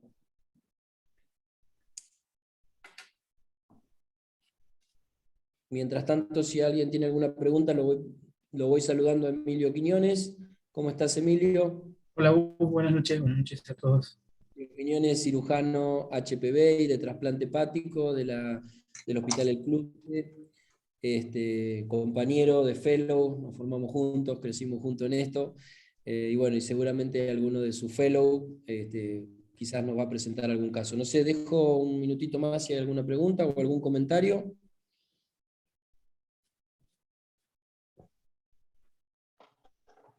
Bueno, Emilio, no sé si vos o Gabriel. Está Gaby Cervantes.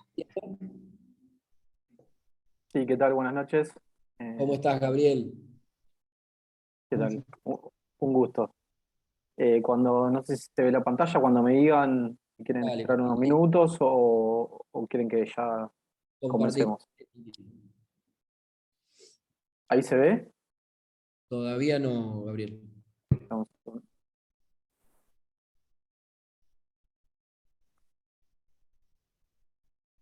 Ahí creo que ya. Ahí está.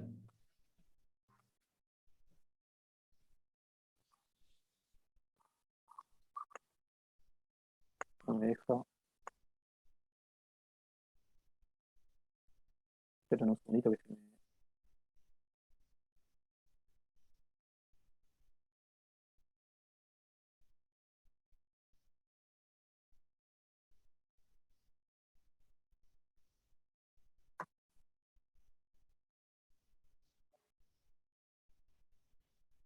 Se me quedó la compu trabada. Te quedó tildada. Se me quedó tildado. Esperemos un segundito. Chatear.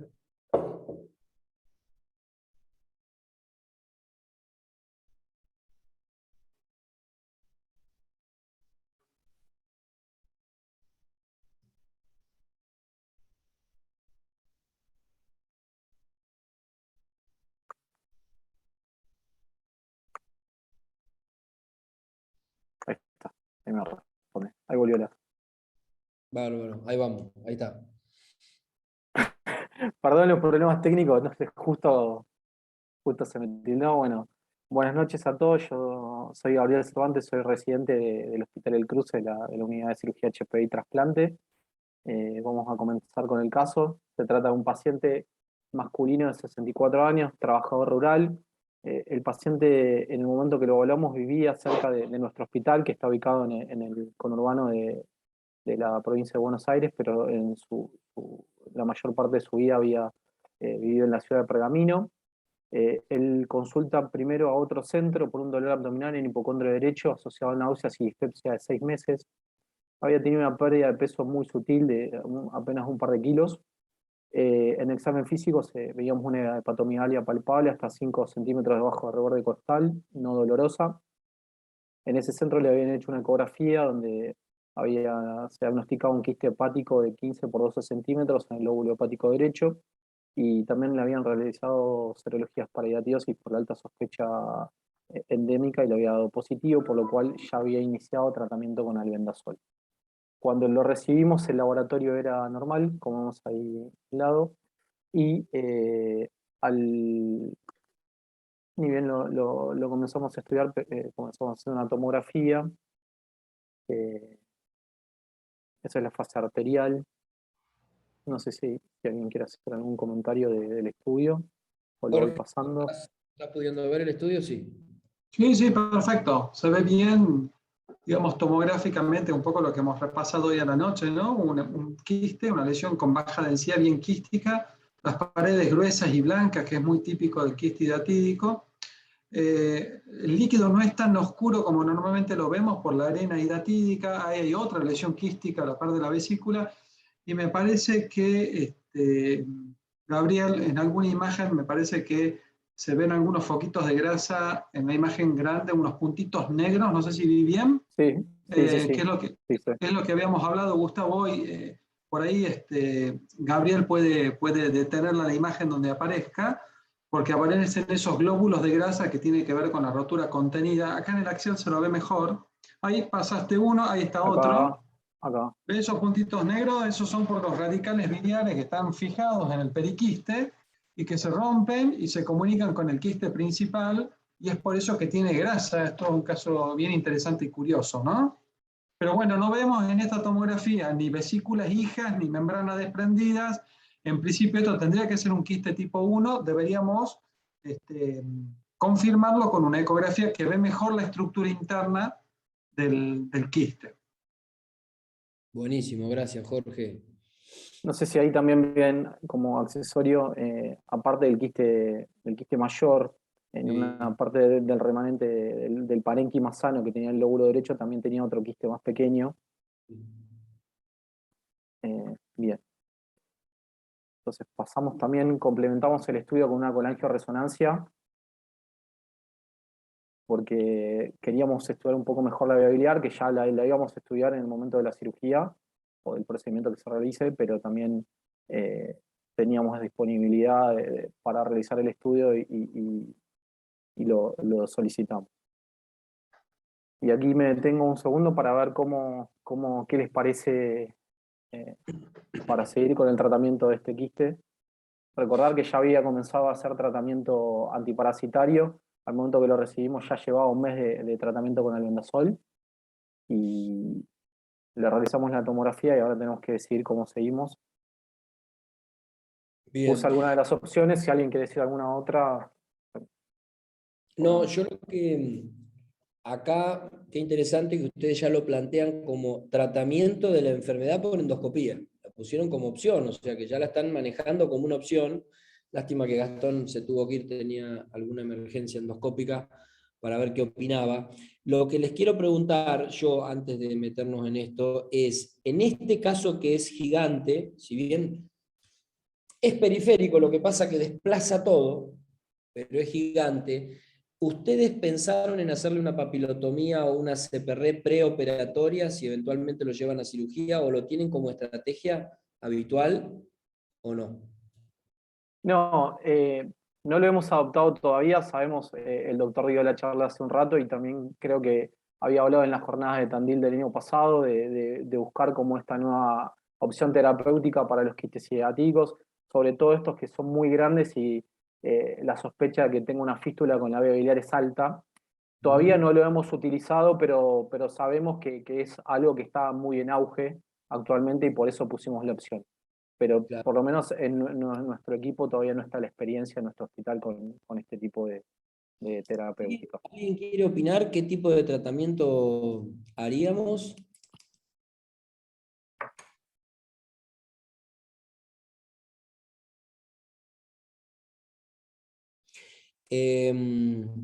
Yo, desde mi punto de vista, el manejo percutáneo y endoscópico para este caso puntual, yo lo dejaría por fuera. A mí me gusta tanto el percutáneo como el endoscópico, pero hay que elegir para mí el caso.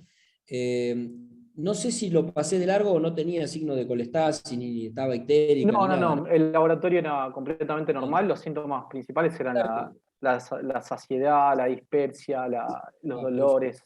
Sí. Nosotros, y eso es otro dato que quería, porque vos estabas como tratando de justificar la resonancia, para mí es perfecto utilizar los dos métodos, son complementarios. Esto es un quiste periférico que no tiene dilatación de la vía biliar, que no tiene un síndrome coledociano, que no tiene colestasis. Yo no le haría una CPR preoperatoria porque considero que es un riesgo que no tendría demasiado beneficio.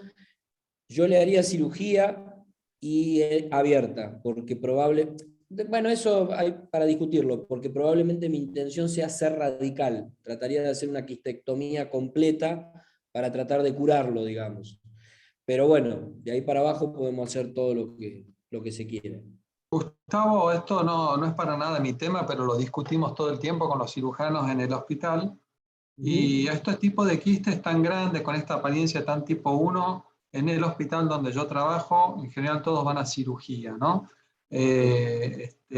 Vos lo debes haber conocido mucho a Jesús Amenábar, él trabajaba mucho con este tipo de lesiones, y bueno, este tipo tan grandes de quistes eran todos plausibles de tratamiento quirúrgico. Simplemente lo pongo en la discusión para compartir la experiencia. No es para nada mi tema, yo me dedico a otra cosa, pero para compartir un poco las experiencias de los distintos lugares, ¿no? Yo coincido con vos, si bien vos podés encontrar lo que sea en la bibliografía, cuando vos revisás percutáneo, este tamaño no es el caso ideal. Exacto. Cuando revisás endoscópico tampoco. Para mí no hay discusión que es quirúrgico, pero bueno, esto ya te digo, yo he estado en múltiples foros, discusiones, cursos y he visto casos de esto que se ha manejado en forma percutánea. Bueno, son consideraciones, pero con el manejo del tucumanse. ¿Cómo? Ya, no te preocupes, hija. Olvídate de tú. Bueno, por favor silenciar a la doctora que ya está. Bueno, no sé, comentanos, Gabriel, destechamiento, quistectomía subtotal, periquistectomía, hepatectomía derecha. Esos son algunos de los tratamientos que propusimos para... Yo desaconsejaría, pero completamente pensar en lo conservador en este caso, porque si uno deja la mitad del quiste, por decir, con semejante cavidad, la chance de cavidad residual y de recidiva es muy alta. O sea, iría a alguna opción, ya sea la quistectomía subtotal o la periquistectomía completa. Generalmente uno no requiere hacer una hepatectomía reglada derecha. Se hace sola a veces, pero lo que uno busca es pegarse al plano de la periquística y el hígado, y más lo que hacemos cirugía hepática, y ni hablar si tenés un cavitrón, que es hasta placentero hacerlo, pero buscamos tratar de ser radical con eliminar todo lo que podamos. Y a veces, cuando la pared está en contacto con la cava, contacto con la suprahepática, con la porta, y lo tenemos que poner en riesgo al paciente y preferimos dejarle un pequeño remanente, chiquitito, o sea, la quistoperiquistectomía subtotal, pero casi total, pero para no poner en riesgo al paciente. Esas serían las opciones y eso lo definimos en el intraoperatorio. Tal cual. Nosotros decidimos la conducta quirúrgica. Pensamos que se podía abordar por vía laparoscópica, así que comenzamos por vía laparoscópica. También, como dice usted, con la intención de realizar un tratamiento radical, pero sabiendo que podía llegar por el tamaño del quiste a estar apoyado sobre la cava o sobre el pedículo portal, más que nada el izquierdo, por el derecho, como usted dice, ya estaba casi hecha la hepatectomía, pero inicialmente fuimos con la idea de hacer un tratamiento radical. Más que nada el ecógrafo es para ver el remanente o del remanente hepático del parénquima sano que tenía en el segmento 6, de ver cuántos quistes tenía y también ver la relación que tenía el quiste con el pedículo izquierdo. Ahí vemos cómo comenzamos la laparoscopía. Inicialmente lo que hicimos fue hacer una pequeña abertura en el quiste aspirar todo el contenido. Era un contenido medio heterogéneo. No tenía ni vesículas hijas ni aspiramos membranas. Después lo cerramos con una sutura intracorpórea y eso como aspirarlo en forma total nos permite mayor maniobrabilidad y trabajar más cómodos. Y en ese momento fue que decidimos, teniendo en cuenta que esta parte la pasé, pero ahora se va a volver a ver la relación que tiene con el retroperitoneo, que está muy cercano a la cava, y también en la ecografía lo que vimos que también está muy cerca del pedúnculo izquierdo, es de realizar un tratamiento conservador.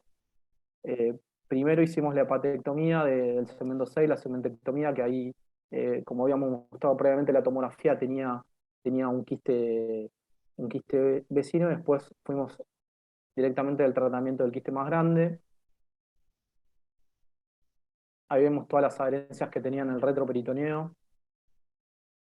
Ahí se ve la relación con el riñón derecho, con la glándula adrenal, y un poquito más a la izquierda estaba la cava.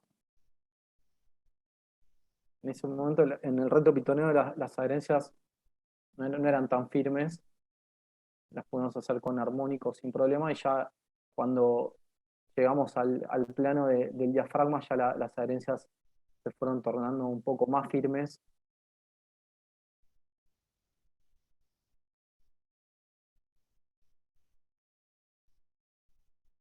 Por eso sobre el subfrénico no hubo tanto problema para despegarlo, pero sí, ya llegando a los planos más posteriores, vemos como que el plano como que lo va tallando, como que no se muestra.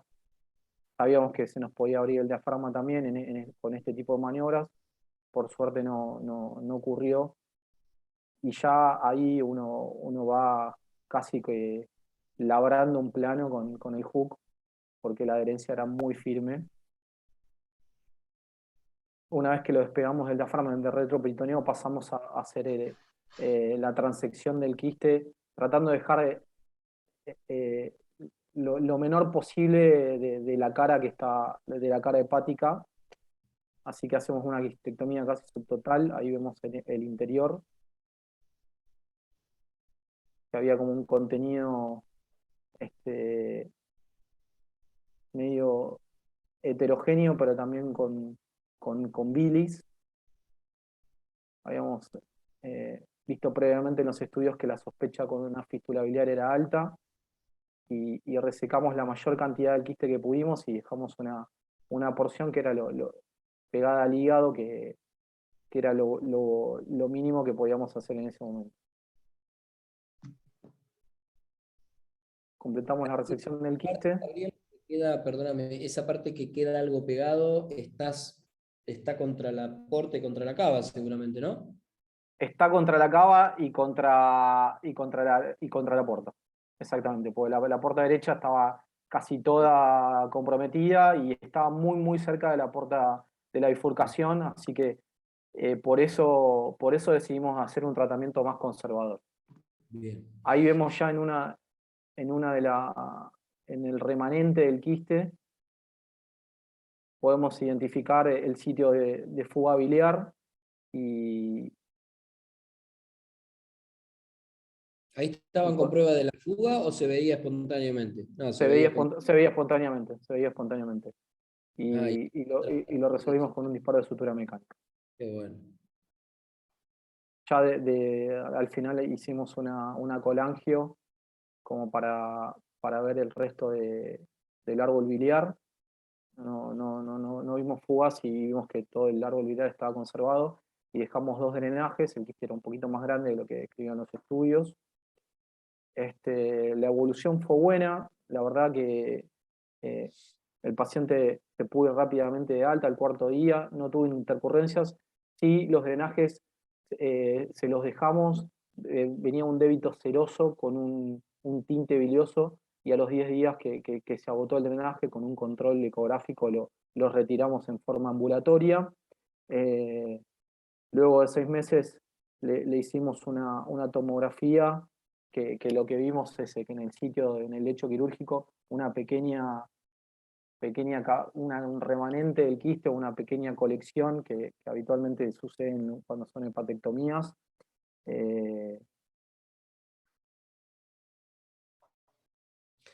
A mí me parece, ahora vamos a ir charlando, pero es la mejor estrategia, porque es lo que decía, cuando se pone peligroso, la verdad que es espectacular el caso. Vamos a escuchar a ver si hay alguien que quiera hacer algún comentario.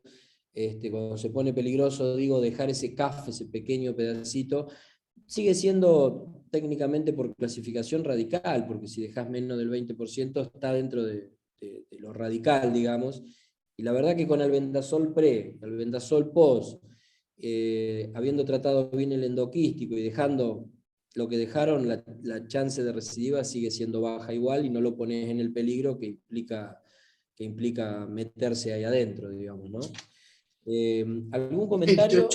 Sí, un solo comentario que no es un tema menor. No hay que olvidarse nunca que esto es una patología benigna, ¿no? Con lo cual uno puede ir a hacer una hepatectomía derecha con los riesgos que esto implica, por ser una resección obviamente mayor y uno está acostumbrado, pero los riesgos siempre existen cuando uno hace una hepatectomía mayor, y esta no deja de ser una patología benigna, con lo cual nos pareció, como muy bien explicaba Gabriel, y vos coincidís en que cuando tenés esas, obviamente, compromisos portal, compromiso de la vena cava, el paciente va a andar bien igual, está bien resecado el quiste y evitamos cualquier tipo de riesgo. A mí me parece que encima, con toda la disponibilidad y con la experiencia de los cirujanos que hay en el grupo de ustedes, para mí es la estrategia ideal. Y además hacer una hepatectomía derecha en un quiste hidatídico no es lo mismo que hacer una hepatectomía derecha cuando los médicos están comprometidos. Lamentablemente, por ahí, para el que no conoce, es más difícil hacer una hepatectomía derecha en un quiste hidatídico, y ni hablar si el quiste es viejo, muy evolucionado, que en una metástasis o en un determinado tipo de tumor. Gabriel, ¿vos tenés otro caso para tirarlos, para presentar si podemos? Tenemos otro de nuestros fellows también, si querés, Gustavo. Ahí está Rodrigo Vázquez. Gracias, Rodrigo, mucho gusto. Un gusto, doctor. Buenas noches a todos. Si hay alguien que quiera hacer algún comentario sobre el caso que vieron. Yo lo que por ahí quisiera comentar, lo mismo cuando hacemos reuniones de pancreatitis y me preguntan, ¿y en qué caso derivarías o en qué caso harías tal cosa? Por ahí, para cerrar el caso Emilio, no sé si vos coincidís, este caso necesita ser tratado por un centro que tenga experiencia, tanto en hidatidosis como en cirugía hepática. ¿Por qué? Porque si es tratado en un centro que no tiene experiencia, van a hacer una cirugía conservadora, pero demasiado conservadora, como diríamos en la jerga, le van a sacar la tapita y lo van a aspirar. Va a tener una tasa de complicaciones muy alta y va a tener una tasa de recidiva muy alta. Y si nos metemos a trabajar adentro, probablemente tengamos riesgo de lesiones. Son muy poco frecuentes este tipo de lesiones. Por suerte, la gran mayoría se puede hacer en todos los centros y está lleno de...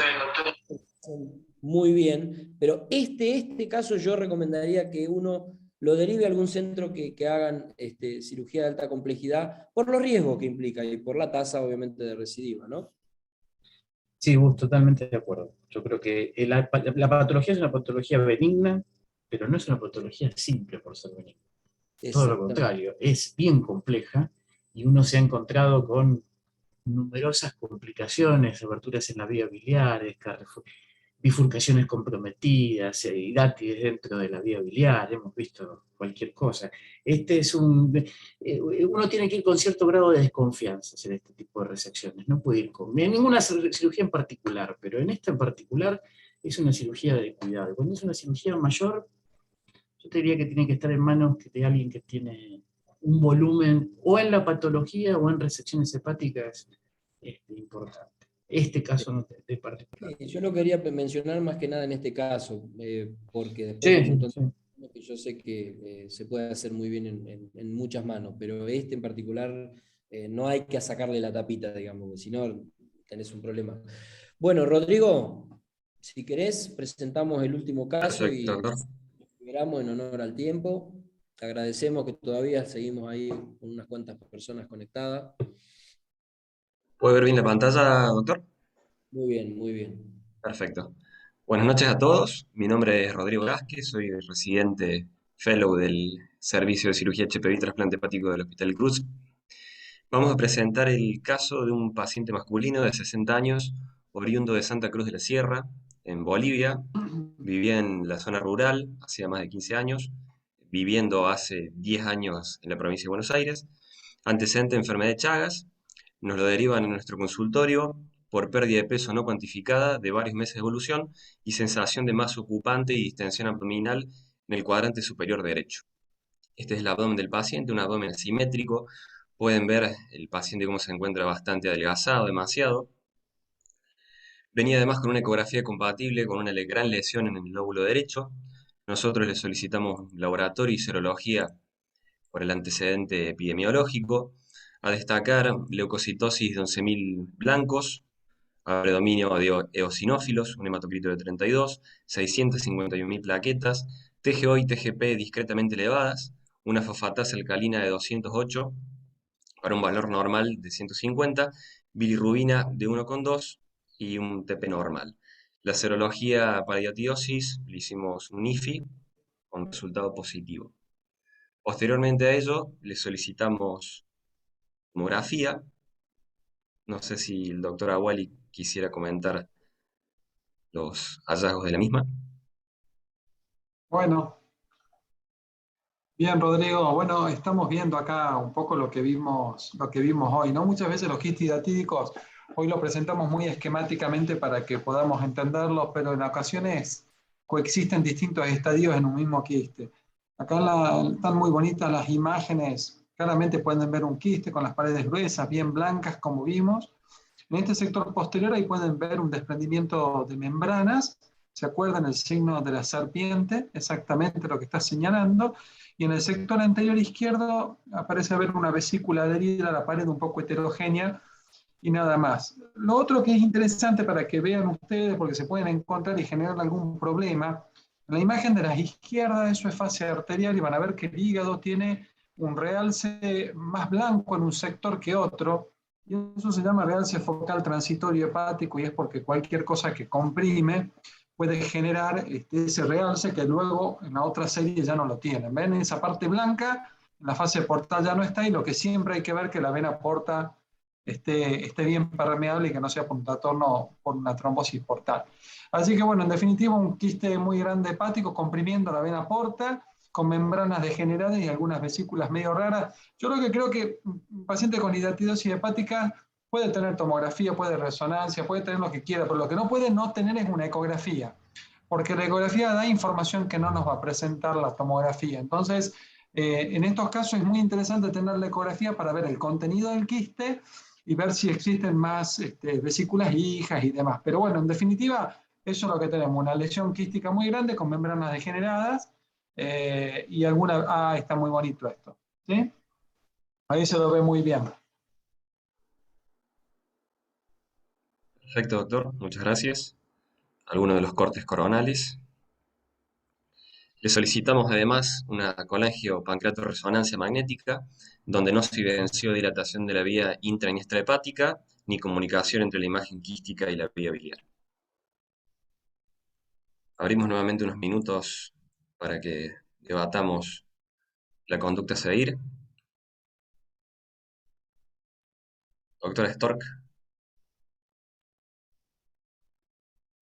nosotros propusimos las siguientes conductas para debatir: tratamiento médico, conducta quirúrgica de entrada, tratamiento médico primero, para luego conducta quirúrgica definitiva, expectante o tratamiento endoscópico.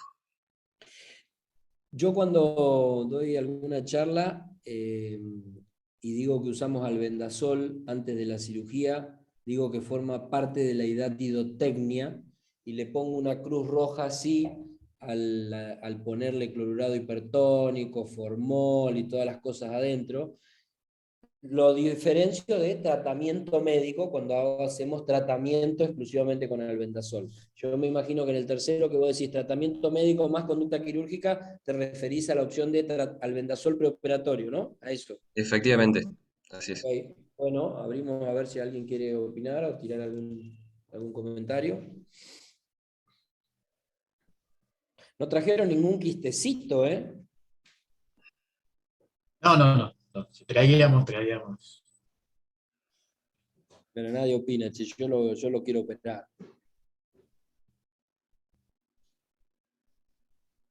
Bueno, nadie Nosotros opina. decidimos el ¿Solo? pa- Hay dos guías muy interesantes en la Argentina, como somos un país endémico, digamos, tenemos una guía de Neuquén y la otra guía del Ministerio de Salud. No sé en las demás enfermedades, no me he dedicado a revisarla, pero son muy interesantes y muy claras. Tratamiento médico estaría como contraindicado. Después, dentro de lo quirúrgico, expectante, no, está complicado, o sea, tiene un montón de cosas, alteró el hepatograma, puede estar sintomático, no hay forma de expectante.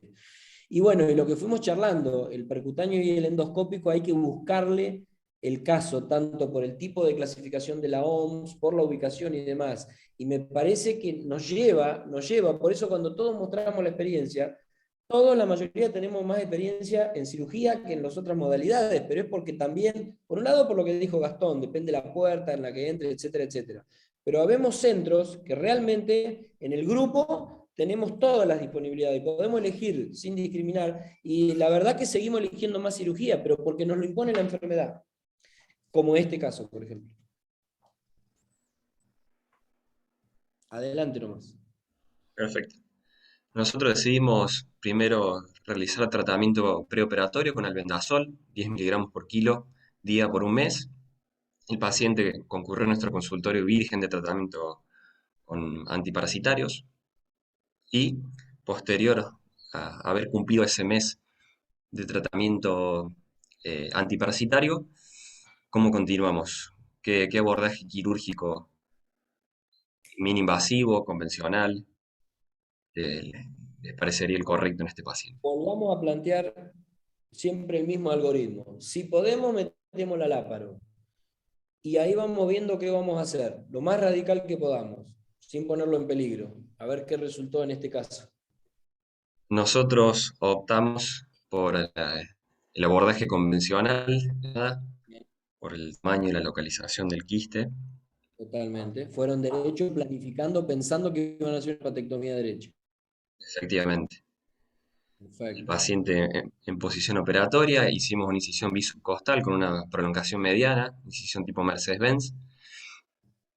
Acá podemos ver el quiste adherido firmemente al hemidiafragma derecho.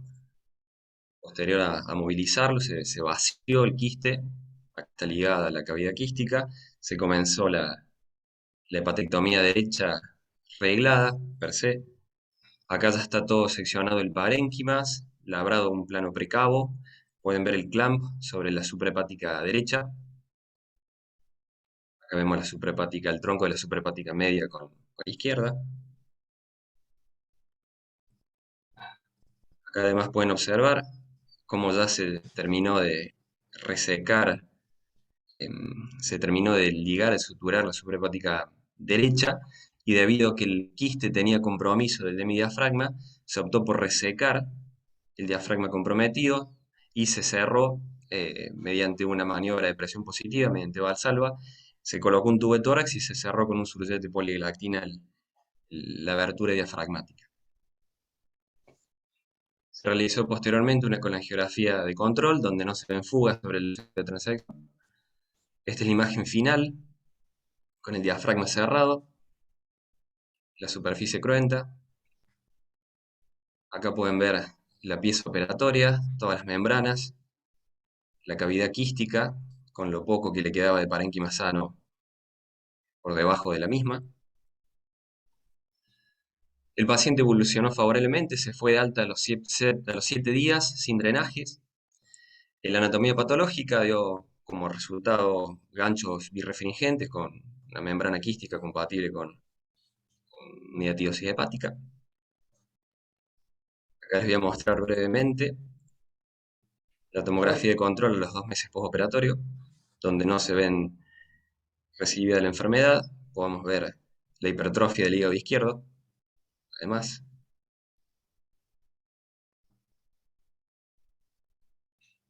El paciente continúa en controles actualmente.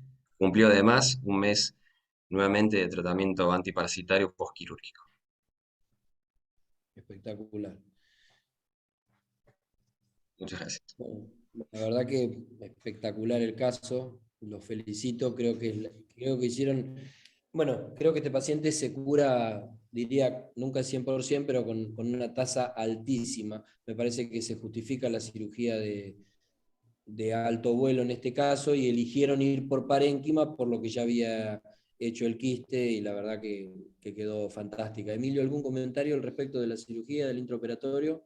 No, alguna cosa que charlamos hoy con los chicos con respecto a la movilización en el diafragma, que muchas veces esas adherencias son bien fuertes y cuesta mucho desprenderlo, entonces en un momento decidimos directamente hacer la resección del diafragma y no estar una hora tratando de... Me parece que esa es la primera maniobra. La segunda es un paciente con algún nivel social muy bajo, con lo cual esto te llevaba mucho tiempo de evolución y nos pareció que haciendo una cirugía radical, más allá de la experiencia del grupo tratante, tiene mucho que ver también con un paciente que se va, como vos dijiste, curado, en definitiva, y nos olvidamos de esto, que en el caso de que haya una recurrencia de la enfermedad o que haya una cavidad residual.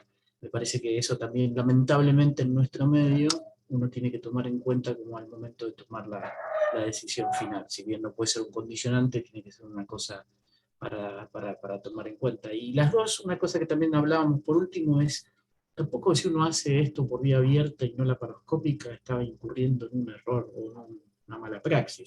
Es una vía de abordaje, que depende de de la experiencia, del caso, del paciente. Me parece que uno se puede animar a hacer todo por laparoscopía, pero si uno convierte o elige hacer la vía abierta, tampoco está haciendo. Nosotros, a pesar de que hacemos mucha cirugía laparoscópica, cuando tenemos que abordar un clasking o abordamos una hepatectomía mayor, la hacemos abierta sin ningún tipo de duda. Y no nos parece que estemos actuando mal. Me parece que como un mensaje, no es que todo es laparoscópico, todo es mínimo invasivo, no, hay que seleccionar muy bien el caso. Lo importante es que le vaya bien al paciente, depende del abordaje. Que no dependa del abordaje. Totalmente, Emilio, totalmente de acuerdo. ¿Algún comentario más? No sé si alguien quiere hacer algún comentario antes de despedirnos.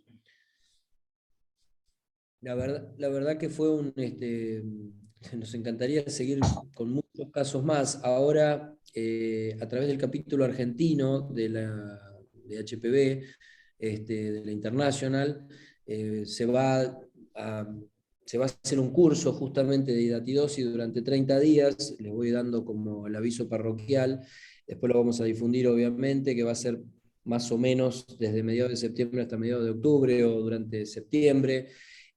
Vamos a tener también charlas para los cursantes y vamos a presentar casos clínicos y obviamente vamos a convocar a la gente que tiene casos, que tiene experiencia, porque en definitiva creo que nos enriquecemos con las charlas.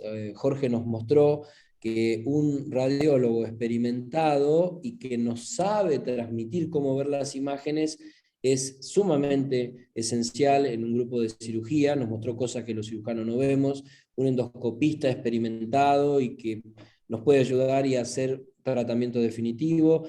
Y por eso los casos clínicos son tan interesantes cuando nos mostramos en estos eventos al margen de la charla. Así que bueno. Bueno, si no hay ningún comentario más, Jorge, nuevamente te agradezco y ojalá nos estemos viendo pronto en algún nuevo evento. Gracias por la magnífica charla y por estar hasta el final. No, para todo lo contrario, un gusto, realmente muy agradecido de tener la oportunidad de estar con ustedes, de aprender esto desde otra visión totalmente distinta de la de mi posición. Ha sido totalmente enriquecedor. Te agradezco muchísimo, Gustavo, que me hayas convocado. Así que bueno, les mando un abrazo grande a todos y ha sido muy enriquecedor para mí estar con ustedes hoy. Gracias, Claudio. Emilio, amigo, ex compañero del Hospital Italiano y actual parte de la conducción del servicio de HPV del Hospital del Cruce, y a los fellow, felicitaciones y muchísimas gracias por ayudarnos y por compartir esto con la Sociedad de Cirugía de Bahía Blanca. A Mario lo tengo ahí a la vista, pero a todos los que están conectados, a la gente de la zona, a los colegas y amigos, gracias realmente por aguantar hasta esta hora. Felicitaciones a todos. Emilio, ¿algunas palabras final? No, gracias Gus por invitarnos, por tenernos en cuenta. Segundo aviso parroquial para los que les gusten las lesiones quirúrgicas de la vía biliar. Estamos empezando esta semana un curso también a través de la plataforma del capítulo argentino de la IHPBA para todos los que les guste La temática son varios cursos cortos que se dan a lo largo del año, y un curso anual del cual están todos invitados. Los invito a ver las redes sociales del capítulo para que estén al tanto. Gustavo, un lujo, como siempre, apenas 20 años de nuestro fellow, ayer nomás, pero seguimos casi igual. Gracias a todos. Buenas noches. Hasta la próxima. Gracias, Gus. Buenas noches.